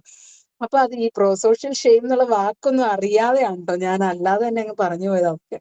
അപ്പൊ അതൊക്കെ അനുഭവത്തിൽ നിന്നും ഇങ്ങനെ പറയാൻ പറ്റുന്നു. അപ്പൊ ഇതൊരു പാരന്റിങ്ങിലെ വലിയൊരു കാര്യമാണെന്നാണ് ഇതിനകത്ത് പറഞ്ഞു വെക്കുന്നത്. പിന്നെ ഇതിന്റെ കൺക്ലൂഷനിലേക്ക് വരുമ്പോൾ നമ്മൾ AI മീറ്റിങ്ങുകളൊക്കെ പറയുന്നുണ്ട്. അത് നമുക്കറിയാലോ, ആൽക്കഹോളിക് അനോണിമസിന്റെ മീറ്റിംഗിലേക്കൊക്കെ പോവുക, അങ്ങനത്തെ നമ്മള് അവർക്ക് അവിടെ എന്തും പറയും. പ്രോസോഷ്യൽ ഷെയിം അവർക്ക് അവിടെ നന്നായിട്ട് അവർക്ക് അതിനെ ബൂസ്റ്റ് ചെയ്യാൻ പറ്റുന്നുണ്ട്. ഈ ആൽക്കഹോളിക് അനോണിമസ് എല്ലാവരും ഒരുപോലെ ആണല്ലോ, എന്തും വന്ന് പറയുമല്ലോ. അപ്പൊ അങ്ങനെ അതിനകത്ത് പറയുന്നുണ്ട്. പിന്നെ അതിന്റെ കൺക്ലൂഷനിലേക്ക് വരുമ്പോഴത്തേനും നമ്മള് ഒരു എന്താണ് പ്ലഷർ, നമുക്കൊരു പ്ലഷർ ലീഡ്സ് ടു പെയിൻ എന്നുള്ള ഇതാണ് കൺക്ലൂഷനിലേക്ക് വരുമ്പോൾ പറയുന്നത്. പിന്നെ റിക്കവറി ബിഗിൻസ് വിത്ത് അബ്സ്റ്റിനൻസ്, നമ്മൾ ഇത് ഇല്ലാണ്ടാകും. നമ്മൾ ആ റെഡ് പോർഷനിൽ നിന്ന് നമ്മൾ ടീ ടോട്ടലർ ആവുക എന്ന് പറയുന്ന ആ മദ്യവർജനം എന്നുള്ളത് തന്നെയാണ് അതിന്റെ ഏറ്റവും വലിയ ഡോപ്പമിൻ പാത്വേ മുറിയാൻ ഏറ്റവും നല്ലത്. അത് ഞാൻ ഇങ്ങനെ കുറച്ച് കൊണ്ടുവരും എന്ന് പറയുന്ന സാധനമൊന്നും അല്ല, നിർത്തുവാണ് ഇന്ന് അങ്ങനെ എന്നുള്ള ഒരു സാധനമാണ് അതിനകത്ത് പിന്നെ പറയുന്ന ഒരു പോയിന്റ് എന്ന് പറയുന്നത്. അതുപോലെ സെൽഫ് ബൈൻഡിങ്, ഈ ഒരു കാലഘട്ടത്തിൽ ഇങ്ങനത്തെ ഡോപ്പമിൻ ഭയങ്കരമായിട്ട് കൂടാനുള്ള ഒരു കാലഘട്ടമാണ്. പക്ഷെ അപ്പൊ നമ്മൾ നമ്മളെ തന്നെ ഇങ്ങനെ അവെയർ ആവുക, ഒരു കോൺഷ്യസ് സെൽഫ് ബൈൻഡിങ് നമ്മൾ ഉണ്ടാക്കിയെടുക്കുക എന്നുള്ളതാണ്. പിന്നെ മെഡിക്കേഷൻ നമ്മളെ ഹെൽപ്പ് ചെയ്യുന്നുണ്ട്. അതുപോലെ പിന്നെന്താണ് beware of getting addicted to pain. ചിലർക്ക് ഇത് പ്ലഷർ പെയിനിലേക്ക് ലീഡ് ചെയ്യുമല്ലോ, അപ്പൊ ഈ പെയിൻ കിട്ടുന്നത് ഒരു അഡിക്ഷൻ ആയിട്ട് മാറും. പിന്നെ അപ്പൊ അതിനെക്കുറിച്ച് അവെയർ ആകുക എന്നുള്ളതാണ് പിന്നുള്ള ഒരു ഇത്. പിന്നെ പറയുന്ന ആ റാഡിക്കൽ ഓണസ്റ്റി പ്രൊമോട്ട് ചെയ്യുക, നമ്മളുടെ വീട്ടിലൊക്കെ അതൊന്ന് പ്രാക്ടീസ് ചെയ്യുക എന്നുള്ളതാണ്. ഇത്രയൊക്കെയാണ് അതിനകത്ത് കൂടുതലും പറയുന്നത്. അതിന്റെ കൺക്ലൂഷനിലേക്കും വരുമ്പോൾ നമുക്ക് കിട്ടുന്ന ഒരു, എന്തായാലും ഇത്രയും വായിച്ചപ്പോ തന്നെ ഒരു ഭയങ്കര സൂപ്പർ ബുക്കാട്ടോ ഇത്. എനിക്കത് ഭയങ്കരമായിട്ട് ഇഷ്ടം. ഇതിന്റെ ലാസ്റ്റ് പോർഷൻ, മുന്നിലത്തെ ഒന്നും ഞാൻ കേറിയിട്ടുമില്ല, വായിച്ചിട്ടുമില്ല. അപ്പൊ ഇനി അതിന്റെ ബാക്കി എനിക്ക് ഇനി, സാധാരണ നമ്മള് ബുക്ക് അവിടുന്ന് ഇങ്ങോട്ടല്ലേ, ഞാനിപ്പോ ഇവിടുന്ന് അങ്ങോട്ടാണ് വായിച്ചു തുടങ്ങുന്നത്. അപ്പൊ എനിക്കൊന്ന് അതിന്റെ ഇൻട്രൊഡക്ഷൻ മുതൽ ഞാൻ എന്തായാലും ഒന്ന് വായിച്ചിട്ട് ഞാൻ ഇത് തരൂന്ന് പറയാണ്, എന്റെ പ്രിന്റ് എടുത്ത്. അപ്പൊ ഓക്കെ, എന്തായാലും എനിക്ക് ആദ്യം ഒരു ചാൻസ് ആണ്. നമ്മൾ ഇങ്ങനത്തെ സൈക്കോളജിക്കൽ സെഷൻസ് ഒന്നും അല്ലാതെ ഒരു ബുക്ക് റിവ്യൂ വന്നിട്ട് ഇങ്ങനെ പറയുന്നത് ആദ്യമായിട്ടാണ്. അപ്പൊ എനിക്ക് വേറെ പിന്നെ നമ്മുടെ ബോബി അച്ഛന്റെ അവൾ എന്ന് പറയുന്ന ഒരു ബുക്ക് റിവ്യൂ എഴുതി കൊടുക്കാമോ എന്നൊരു പുസ്തകത്തിന് വേണ്ടിയിട്ട് ഇങ്ങനെ ചോദിച്ചിട്ടുണ്ട്. അപ്പൊ ഞാനിങ്ങനെ ഓർക്കണം, ഇതെന്റെ ഫസ്റ്റ് ബുക്ക് റിവ്യൂവിന്റെ സെഷനാണ്. ഇത് കഴിഞ്ഞിട്ടൊരു ബുക്ക് റിവ്യൂവിന്റെ ഇത് അപ്പം ബുക്കുമായിട്ട് കുറച്ചും കൂടി കൂടുതൽ കണക്റ്റഡ് ആകുന്നു എന്നുള്ളത് എനിക്ക് ഈ ബുക്ക് ക്ലബിൽ വന്നപ്പോൾ ഉള്ള വലിയൊരു ബ്ലെസ്സിങ് ആണ്. ഞാൻ അതിനു മുമ്പ് ഇങ്ങനെ ഇതൊക്കെ ഇച്ചിരി വായനയൊക്കെ ഇച്ചിരി പുറകോട്ട് നിൽക്കുമായിരുന്നു. പക്ഷെ ബുക്ക് ക്ലബിൽ വന്നതോടുകൂടി എനിക്ക് കുറേയും കൂടെ അത് ഭയങ്കര ഒരു ബ്ലെസ്സിങ് ആണ്. ഞാൻ ആലിസ് മാമിനോടും ഒക്കെ ഒരുപാട് നന്ദി, ക്ഷമാമിനോടൊക്കെ പറയുന്നു. കാരണം സൈക്കോളജിക്കൽ സെന്റർ എന്ന് പറയുമ്പോഴേ സത്യത്തിൽ അതുകൊണ്ട് മാത്രം ഇരുന്നാൽ മതി. പക്ഷെ വേറെ വേറെ വെറൈറ്റി എന്തൊക്കെ സംഭവങ്ങളാണ്, ഇതൊക്കെ സൈക്കോളജി റിലേറ്റഡ് ആണ്. ബിബ്ലിയോ തെറപ്പി എന്ന് പറയുന്ന ഒരു സാധനം തന്നെ ഉണ്ട് നമുക്ക്. ഇതൊരു തെറപ്പിയുടെ ഭാഗമാണല്ലോ. അപ്പൊ അതൊക്കെ ഭയങ്കരമായിട്ട് ബൂസ്റ്റ് ചെയ്യുന്നെന്ന് പറയുമ്പോൾ പ്രചോദനം, അത് ഭയങ്കര വേറൊരു ഡിഫറെന്റ് ഒരു വേയിൽ ചിന്തിക്കുന്നു എന്നുള്ളത് തന്നെ ഭയങ്കര ഒരു കാര്യമാണ്. അപ്പൊ ഇതിങ്ങനെ കണ്ടിന്യൂ ചെയ്യാൻ നമുക്ക് ബുക്ക് ക്ലബിൽ ഇനിയും ഞാനും ഒരു പാർട്ടാവുന്നു എന്നുള്ളതിൽ I am very proud. Okay, thank you. Thank you so much കല്ല. ഒരു കാര്യം ഇതിനകത്തൊന്ന് പറഞ്ഞോട്ടെ. ആ പോർഷൻ വായിച്ചപ്പോ, ആദ്യത്തെ പാർട്ട് വായിച്ചിട്ട് അവിടേക്ക് എത്തിയ ഒരാളെന്നുള്ള നിലയിൽ എന്റെ ഒരു ചെറിയ കമന്റ് പറയുന്നിട്ട് 1 മിനിറ്റ് എടുക്കുള്ളൂ. അതെ, എനിക്ക് അത് തേർഡ് പാർട്ട് വായിച്ചപ്പോ എനിക്ക് തോന്നിയൊരു കാര്യം എന്ന് പറയുന്നത്, ബൈബിളില് പൗലോസ് അപ്പോസ്തലൻ എഴുതിയ കുറെ ലേഖനങ്ങളുണ്ട്. ആ ലേഖനങ്ങൾ ആലിസ്ലാമിന് തോന്നിയായിരുന്നത് ഒരു സമ്മറി പോലെ തോന്നി. ഇപ്പൊ മാം പറഞ്ഞ പിന്നെ 2 ടൈപ്സ് ഓഫ് ഷെയിം, ഡിസ്ട്രക്റ്റീവ് ഷെയിമും പ്രോസോഷ്യൽ ഷെയിമും. ഈ 8ാം അധ്യായം റോമർക്ക് എഴുതിയ ലേഖനത്തിലെ 8ാം അധ്യായത്തിൽ പറയുന്ന ഒരു സാധനം മാം, കുറ്റബോധം ആകാം, അല്ല കുറ്റബോധം പാടില്ല, പാപബോധം വേണം. നമ്മൾ അതിന്റെ എക്സ്പ്ലനേഷൻ 8 മുതൽ 9, 10, 11 വായിച്ചു പോകുമ്പോൾ നമുക്ക് മനസ്സിലാവുന്ന കാര്യം, ഈ ഡിസ്ട്രക്റ്റീവ് ഷെയിം എന്ന് പറയുന്നത് കുറ്റബോധവും പ്രോസോഷ്യൽ ഷെയിം എന്ന് പറയുന്നത് പാപബോധമാണ്. അത് വായിച്ചപ്പോ എനിക്ക് ഇത് ചെറുതാണല്ലോ, അപ്പൊ പെട്ടെന്ന് നമ്മുടെ ഡോക്ടർ അന്നയുടെ ബുക്ക് ചെറുതാണല്ലോ, ഇത് ഞാൻ എങ്ങോട്ട് വായിച്ചിട്ടുണ്ടല്ലോ. ഈ വായിച്ച് പോകുമ്പോ എനിക്ക് എന്നെ കണക്ട് ചെയ്ത മുഴുവൻ ബൈബിളായിരുന്നു. ഇത് അതേപോലെ പേരന്റിങ്ങിന്റെ അത് പ്രോസോഷ്യൽ ഷെയിം ആൻഡ് പേരന്റിങ് എന്നുള്ളത് അത് വായിക്കുമ്പം ബൈബിളിലെ ആ ഒരു ബാക്കിയുള്ള ഗലേഷ്യൻസിന് എഴുതിയ ബുക്സ്, പിന്നെ അത് തെസ്ലോനിക്കരുടെ ബുക്ക്, ഇതൊക്കെ അതിനെ ഓരോരോ പോയിന്റ്സ് എടുത്ത് അവിടുന്ന് കോപ്പി അടിച്ച് വെക്കുന്ന പോലെയാണ് എനിക്ക് ഡോക്ടർ തന്നെ അത് വായിച്ചപ്പോൾ തോന്നിയത്. പിന്നെ കലാമൻ പറഞ്ഞ വേറൊരു കാര്യം, സ്കൂളിന്റെ കാര്യം. അപ്പൊ എനിക്കൊരു പേഴ്സണൽ എക്സ്പീരിയൻസ് ഉണ്ട്. ഞാൻ സ്കൂളിൽ ചെന്നപ്പോൾ ഒരു സ്കൂളിന് എന്റെ വന്ന ബ്രദറല്ലോ, എന്റെ സിസ്റ്ററിന്റെ ഹസ്ബൻഡ് വക്കീലാണ്. അപ്പൊ പുള്ളിക്ക് ഒരു കേസ് വന്ന എങ്ങനെയായിരുന്നു, പി സ്കൂൾ എന്ന് നിങ്ങൾ കേട്ടിട്ടുണ്ടോ? മുസ്ലിം മാനേജ്മെന്റിന്റെ ഒരു സ്കൂളാണ്. അവർക്കെതിരെ സുപ്രീം കോടതിയിൽ ഒരു കേസ് ഉണ്ട്. എന്താണെന്നറിയാം, അവര് കുഞ്ഞുങ്ങളുടെ ഇന്ത്യൻ സിസ്റ്റം നടത്തുന്ന വലിയൊരു തെറ്റ് ഞാൻ പറയാം. അവര് കുഞ്ഞുങ്ങളുടെ ബേസിക് ഫണ്ടമെന്റൽ റൈറ്റിനെ ഇത് ചെയ്യുന്നു, ഒപ്പോസ് ചെയ്യുന്നു. കാരണം എന്താണെന്നറിയാം, LKG UKG മുതലുള്ള 12ാം ക്ലാസ് വരെയുള്ള കുഞ്ഞുങ്ങൾക്ക് അവർ കാർട്ടൂൺ കാണാൻ അനുവദിക്കത്തില്ല. വീട്ടിൽ ചെന്നാലും കാർട്ടൂൺ അവർ കാണാൻ സമ്മതിക്കത്തില്ല. അത് കാർട്ടൂൺ എന്ന് പറഞ്ഞാൽ കോർട്ടിസോൾ ഡെവലപ്പ് ചെയ്യുമെന്ന് പറഞ്ഞിട്ട് അവര് ഭയങ്കര സൈക്കോളജിക്കലി കുഞ്ഞുങ്ങളെ എങ്ങനെയാണ് ഈ പറയുന്ന അഡിക്ഷനിൽ നിന്ന് വിട്ടു നിൽക്കാനുള്ള രീതിയിലുള്ള ഒരു ഭയങ്കര ഹൈ എൻഡ് ഇന്റർനാഷണൽ ലെവലിന്റെ അപ്പുറത്ത് നിൽക്കുന്ന എഡ്യൂക്കേഷൻ സിസ്റ്റമാണ് പി സ്കൂൾ കൊടുക്കുന്നത്. അവിടെ മുസ്ലിം ആണെന്ന് പറഞ്ഞ് തലേ തുണിയിടുന്നുള്ള ഒറ്റ കാരണമുള്ളൂ. അത് ഞാൻ തന്നെ പോസിറ്റീവായിട്ട് കാണുന്നതാണ് തലേ തുണിയിടുന്നത്. അപ്പൊ അത്രയും ഭംഗിയായിട്ട് അത്രയും നല്ല high end education system, anti gadget എന്ന് വേണേൽ പറയാം, അങ്ങനത്തെ ഒരു ഭയങ്കര അടിപൊളി എഡ്യൂക്കേഷൻ സിസ്റ്റം ഉള്ള ഒരു സ്കൂളിനെതിരെ ആ സിസ്റ്റം പാടില്ല. കുഞ്ഞുങ്ങളെ തിരിച്ച് നിങ്ങൾ അഡിക്റ്റഡ് ആക്കണം, ഡിസ്ട്രക്റ്റീവ് ഷെയിമിനെ ഒന്ന് പറഞ്ഞിട്ട് ബാക്കിയുള്ള സ്കൂളുകൾ, ബാക്കിയുള്ള പ്രൈവറ്റ് സ്കൂളുകൾ ചേർന്നിട്ട് ഒരു അസോസിയേഷൻ, സ്കൂളിന്റെ എന്തോ ഒരു അസോസിയേഷൻ ഉണ്ടാക്കിയിട്ട് അവര് സുപ്രീം കോടതി കേസ് കൊടുത്തിട്ടുണ്ട്. അതായത് നമ്മുടെ നാട്ടിൽ നല്ല രീതിയിൽ ആരെങ്കിലും നടക്കാൻ തുടങ്ങിയ ഉടനെ ബാക്കിയുള്ളവരെല്ലാരും കൂടെ കൂടി നിനക്ക് ഇപ്പൊ പണി തരാന്ന് പറഞ്ഞ് കോടതി പോകുന്ന സെറ്റപ്പാണ് നമ്മുടെ നാട്ടിൽ. അത് പീസ്. പിന്നെ അതിനകത്ത് വേറൊരു കാര്യമുണ്ട്, ആ ഒരു എലമെന്റ് ഇപ്പം മാം പറഞ്ഞ പോലെ മതം എന്ന് പറഞ്ഞൊരു എലമെന്റ് ഉണ്ട്. മുസ്ലിങ്ങൾ അങ്ങനെ നന്നാവണ്ടെന്ന് വിചാരിക്കുന്ന ഒരു ഗ്രൂപ്പ് ഉണ്ട്. മുസ്ലിങ്ങൾ നല്ല ചെയ്താലും അത് ശരിയാക്കണ്ടെന്ന് പറയുന്ന ഒരു ഗ്രൂപ്പ്, ആ ഒരു എലമെന്റ് അതിനകത്തുണ്ട്. അപ്പം സോറി, ഞാനൊരു മതം പറഞ്ഞാന്ന് വിചാരിക്കരുത്, ഒരു റിയാലിറ്റി ഷെയർ ചെയ്ത്. ഇനി എനിക്ക് ഇതിനകത്ത് മാം പറഞ്ഞതിനകത്ത് തോന്നി, അത് എന്റെ ഇതൊക്കെ ലാസ്റ്റ് കൺക്ലൂഷൻ വായിച്ചപ്പോ എന്റെ മനസ്സിൽ വന്ന ഒരു കാര്യമാണ്. നമ്മളൊക്കെ ചെറുപ്പത്തിൽ പഠിച്ചിട്ടുണ്ട്, റോബർട്ട് ഫ്രോസ്റ്റിന്റെ ഒരു കവിതയാണ്, അത് woods are lovely dark and deep but I have promises to keep and miles to go before I sleep. അപ്പൊ വുഡ്സ് ഭയങ്കര ഭംഗിയാണ്, നല്ല എല്ലാമാണ്, പക്ഷെ അതൊന്ന് ഓപ്പിയമാണ്. അതിലേക്ക് ഞാൻ എൻ്റർ ചെയ്ത ഓപ്പിയോയിഡ് എനിക്ക് ഉറപ്പായിട്ടും കിട്ടും, പക്ഷെ അതിലേക്ക് നമ്മൾ പോകാൻ പാടില്ല. എന്ത് ചെയ്യണം, മൈൽസ് ടു ഗോ എന്ന് പറഞ്ഞ് ഡോപ്പമിനെ അത് അക്സെപ്റ്റ് ചെയ്യുക, പോയേക്കുക. അതിനെ നമ്മൾ എക്സ്പോഷർ തെറാപ്പി എന്ന് പറയും. നമ്മൾ അത് പണ്ടൊക്കെ എക്സ്പോഷർ കൊടുത്തോണ്ടിരുന്നത് അത് വന്ന് ചീത്ത സ്ഥാനത്തിലോട്ട്, അല്ലാതെ പേടിയുള്ള സ്ഥാനത്തിലേക്ക് ആയിരുന്നെങ്കിൽ ഇത് റിസ്ട്രെയിൻ ചെയ്യുക, ബാക്ക്. അത് നെഗറ്റീവ് എക്സ്പോഷർ എന്നാണ് ഞാൻ വിളിക്കുന്നത് കേട്ടോ, ഡോക്ടർ എന്നെ വിളിക്കുന്നില്ല. എനിവേസ്, അത് thank you so much. 1 minute ആയുള്ളൂ. താങ്ക് യു ജിഷ, ആ കമന്റിന് വളരെ താങ്ക്സ്. അപ്പൊ ഇങ്ങനെ നമ്മൾ ഡിസ്കഷനിൽ കൂടിയാണ് നമുക്ക് എന്തെങ്കിലും ഒരു ഇതിലേക്ക് എത്താൻ പറ്റുള്ളൂ, അല്ലേ? അല്ലാതെ നമ്മൾ ഒരാള് വായിച്ചിട്ട് നമ്മളിൽ തന്നെ വെച്ചുകൊണ്ടിരുന്നാൽ നമ്മൾ അതിലേക്ക് എത്താൻ പറ്റില്ല. ഇപ്പൊ ഈ സ്കൂളും മറ്റേ school is the second home എന്നൊക്കെ പറയും. ഒരുപാട് സമയം കുട്ടികൾ സ്കൂളിലാണ് ചെലവഴിക്കുന്നത് വീട്ടിലേക്കാളും സാധാരണഗതിയിൽ. പിന്നെ സ്കൂളിലെ ചെറിയ ക്ലാസ്സിലൊക്കെ സ്കൂളിലെ ടീച്ചർ പറഞ്ഞതാണ് കുട്ടിയെ അനുസരിക്കുക, അമ്മ അച്ഛനും പറയണതല്ല. പക്ഷെ ഒരു പ്രശ്നം എന്താന്ന് വെച്ചാല്, ഇപ്പം കല പറഞ്ഞു എന്റെ മോനെല്ലാം ഒന്ന് പറയാനായിട്ട് ഒരു സംവിധാനം ഞാൻ ഏർപ്പെടുത്തിയിരുന്നത്. ഇവിടെ പല സ്കൂളുകളിലും പല കുട്ടികളും, ഞങ്ങളിപ്പം പോസിറ്റീവ് കമ്മ്യൂണിന്റെ പേരിൽ ഒരു നായത്തോടെ ഒരു സ്കൂൾ എടുത്തിട്ട് 3 വർഷമായിട്ട് അതിൽ ജോലി, ആ സ്കൂളിനെ ഇമ്പ്രൂവ് ചെയ്യാനായിട്ട് നോക്കണ്ടേ 8, 9, 10. പക്ഷെ ഞാൻ കുറച്ച് പ്രാവശ്യം പോയിട്ടുള്ളൂ. എന്നാലും കുട്ടികളായിട്ട് ഇന്ററാക്ട് ചെയ്യുമ്പോൾ അമ്മയില്ല, അമ്മ പുറത്താണ്, അച്ഛൻ വീട്ടിൽ വല്ലപ്പോഴേ വരാറുള്ളൂ. അല്ലെങ്കിൽ അച്ഛൻ ഈ അമ്മ അയക്കണ പൈസയും കൊണ്ട് ഈ പറഞ്ഞ മാതിരി ഡ്രിങ്ക്സ് കൊടുത്തിട്ട് നിൽക്കണ വീടാണ്. ഒരു അമ്മമ്മയോ ആരെങ്കിലും ഒരു അച്ഛമ്മയോ ഉണ്ടാവും വീട്ടിൽ നിയന്ത്രിക്കാനായിട്ടുള്ള. ആരോട് പറയും?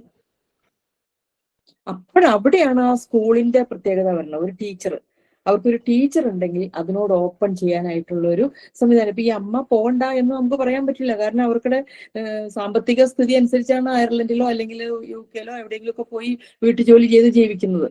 അപ്പം നമ്മൾ അതിനെ ബ്ലെയിം ചെയ്തിട്ട് കാര്യമില്ല. ഇനിയത്തെ കാലത്ത് നമ്മൾ ഗാഡ്ജറ്റിനെ ബ്ലെയിം ചെയ്തിട്ടും കാര്യമില്ല. പക്ഷെ അത് എങ്ങനെ ഉപയോഗിക്കണം എന്നുള്ളത് ഒരു സ്ട്രിക്റ്റ് ആയിട്ടുള്ള നമുക്ക് ഇപ്പൊ ഞങ്ങള് എല്ലാവരും ഉണ്ടോ എന്ന് എനിക്കറിയില്ല. എനിക്കൊക്കെ ഒരു ക്ലാസ്സിൽ ഒരു 35 കുട്ടികളെ കിട്ടിയിട്ടുണ്ടെങ്കിൽ എന്റെ കുട്ടികൾ എന്നാ പറയാ, അങ്ങനെ പറയുന്ന പല ടീച്ചേഴ്സും ഉണ്ട്. എന്റെ കുട്ടികൾ എന്ന് പറയുമ്പോ അവര് നമ്മൾ നടക്കണ വഴിക്ക് എവിടെ കണ്ടാലും അവർ പിടിക്കും എന്ന് പറഞ്ഞാൽ അങ്ങനെയല്ല. അവരായിട്ട് നമ്മൾ ഇന്ററാക്ട് ചെയ്യും. ചീത്ത വഴിക്കാണെങ്കിൽ അതിന് നേരെ ചെവി കൊണ്ടുവരും. ചില ആൾക്കാർ അങ്ങനെയല്ല. നമുക്ക് സൊസൈറ്റിയിൽ പല രീതിയിലുള്ള ആൾക്കാരുണ്ടാവും. പക്ഷെ കുറച്ചു പേരെങ്കിലും ഈ ടീച്ചേഴ്സിന്റെ ഇത് തന്നെങ്കിലും കുറച്ച് നമ്മൾ മാറി ചിന്തിക്കേണ്ട കാലം ആയിട്ടുണ്ട്. പിന്നെ നമുക്ക് അവരെയും തെറ്റു പറയാൻ പറ്റില്ല.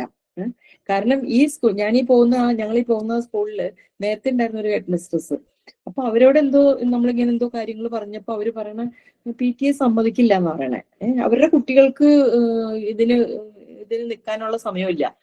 അല്ലെങ്കിൽ ആ കുട്ടികൾ സമ്മതിക്കില്ല.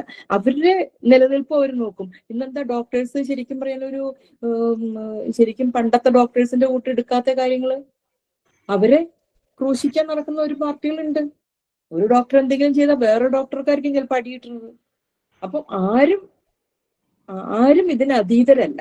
പക്ഷെ നമുക്ക് ചെയ്യാൻ കഴിയുന്ന കാര്യങ്ങൾ. പിന്നെ വേറൊരു കാര്യമുണ്ട്. ഈ കുട്ടികളോട് നമ്മൾ ടീച്ചേഴ്സ് പറയാണ്, പേരൻസിനെ വിളിച്ചിട്ട് പറയാണ്, ഇങ്ങനെ ഒരു പ്രശ്നമുണ്ട്, ഒരു വല്ലാത്ത സാഹചര്യത്തിൽ നിങ്ങളുടെ മോനെ കണ്ടു എന്ന് പറഞ്ഞാല് അതൊരിക്കലും സമ്മതിച്ചു തരില്ല. അവർക്ക് ആ അക്സെപ്റ്റൻസ് ഇല്ല.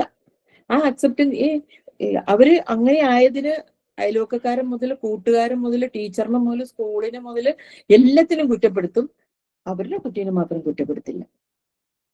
പിന്നെ ഇപ്പം കല പറഞ്ഞ പോലെ തന്നെ ഈ കുഞ്ഞുങ്ങൾക്ക് ഫുഡ് കൊടുക്കുന്നതും തന്നെയല്ല, കുഞ്ഞുങ്ങളോട് സംസാരിക്കുന്നത് പോലും വാട്സാപ്പിലാണെന്നാ പറയണേ. മോളിത്തെ നിലയിലിരിക്കുന്ന കുട്ടീനെ ഫുഡ് കഴിക്കാൻ വിളിക്കുന്നത് വാട്സാപ്പിലാണ്. അപ്പൊ പിന്നെ എങ്ങനെ നമ്മുടെ സമൂഹം നന്നാവാനുള്ള സാധ്യതയുണ്ട്? പക്ഷെ അവിടെയും നമുക്കൊരു ഹോപ്പ് ഉണ്ട്. നമ്മൾ ഒരാൾ വിചാരിച്ചാൽ കുറച്ചു പേരെങ്കിലും നന്നാക്കാൻ പറ്റുള്ളൂ. ഇപ്പം ഇത്രയും സ്കൂളുകളിൽ കൂടെ പോയിപ്പോ കലയ്ക്കൊരു സന്തോഷമില്ല, ഒരു സംതൃപ്തി ഇല്ലേ? ഇത്രയും സ്കൂളുകളിൽ ഇങ്ങനെ എല്ലാം ചെയ്തു എന്നുള്ളൊരു സംതൃപ്തി തീർച്ചയായിട്ടും ഉണ്ടാവും. അതിനകത്ത് ഇപ്പൊ നമ്മളൊരു 35 കുട്ടികളെ പഠിപ്പിച്ച 10 പേര് ജയിച്ചാലും മതി. അല്ല, ഒരാൾക്ക് നമ്മൾ പറയുന്നത് മനസ്സിലായാൽ മതി. ഒരാള് 10 ആളിലേക്ക് എത്തും. എന്ന് വെച്ചാൽ നമ്മുടെ ഈ അറ്റംപ്റ്റ് ഒന്ന് സ്റ്റോപ്പ് ചെയ്യാനല്ല ഞാൻ പറയുന്നത്. ഇതിനെല്ലാം പരിമിതികളുണ്ട്. നമുക്ക് ആരെയും കുറ്റപ്പെടുത്താൻ പറ്റില്ല. പേരൻസിനെ കുറ്റപ്പെടുത്താൻ പറ്റുമോ? ഇല്ല. അവര് വീട്ടിൽ വേണമെന്ന് പറയാൻ പറ്റുമോ? ഇല്ല. അപ്പം ഇതിനെല്ലാം ഒരു സബ്സ്റ്റിറ്റ്യൂട്ട് അല്ലെങ്കിൽ വെച്ചാൽ വാല്യൂസ്. പറഞ്ഞത് എനിക്ക് ഭയങ്കരമായിട്ട് ഇഷ്ടപ്പെട്ടു. നമ്മുടെ വീട്ടിൽ വാല്യൂസ് വേണം. അത് കുഞ്ഞായിരിക്കുമ്പോ തന്നെ ആ വാല്യൂസ് ഇമ്പാർട്ട് ചെയ്യാൻ ഞാൻ വാല്യൂ പറഞ്ഞു കൊടുക്കുകയല്ല, എന്റെ വാല്യൂ കണ്ടു വേണം എന്റെ കുട്ടികൾ വളരാനായിട്ട്. അവിടെ മാത്രമേ നമുക്കൊരു ചേഞ്ച് വരുത്താൻ പറ്റുള്ളൂ.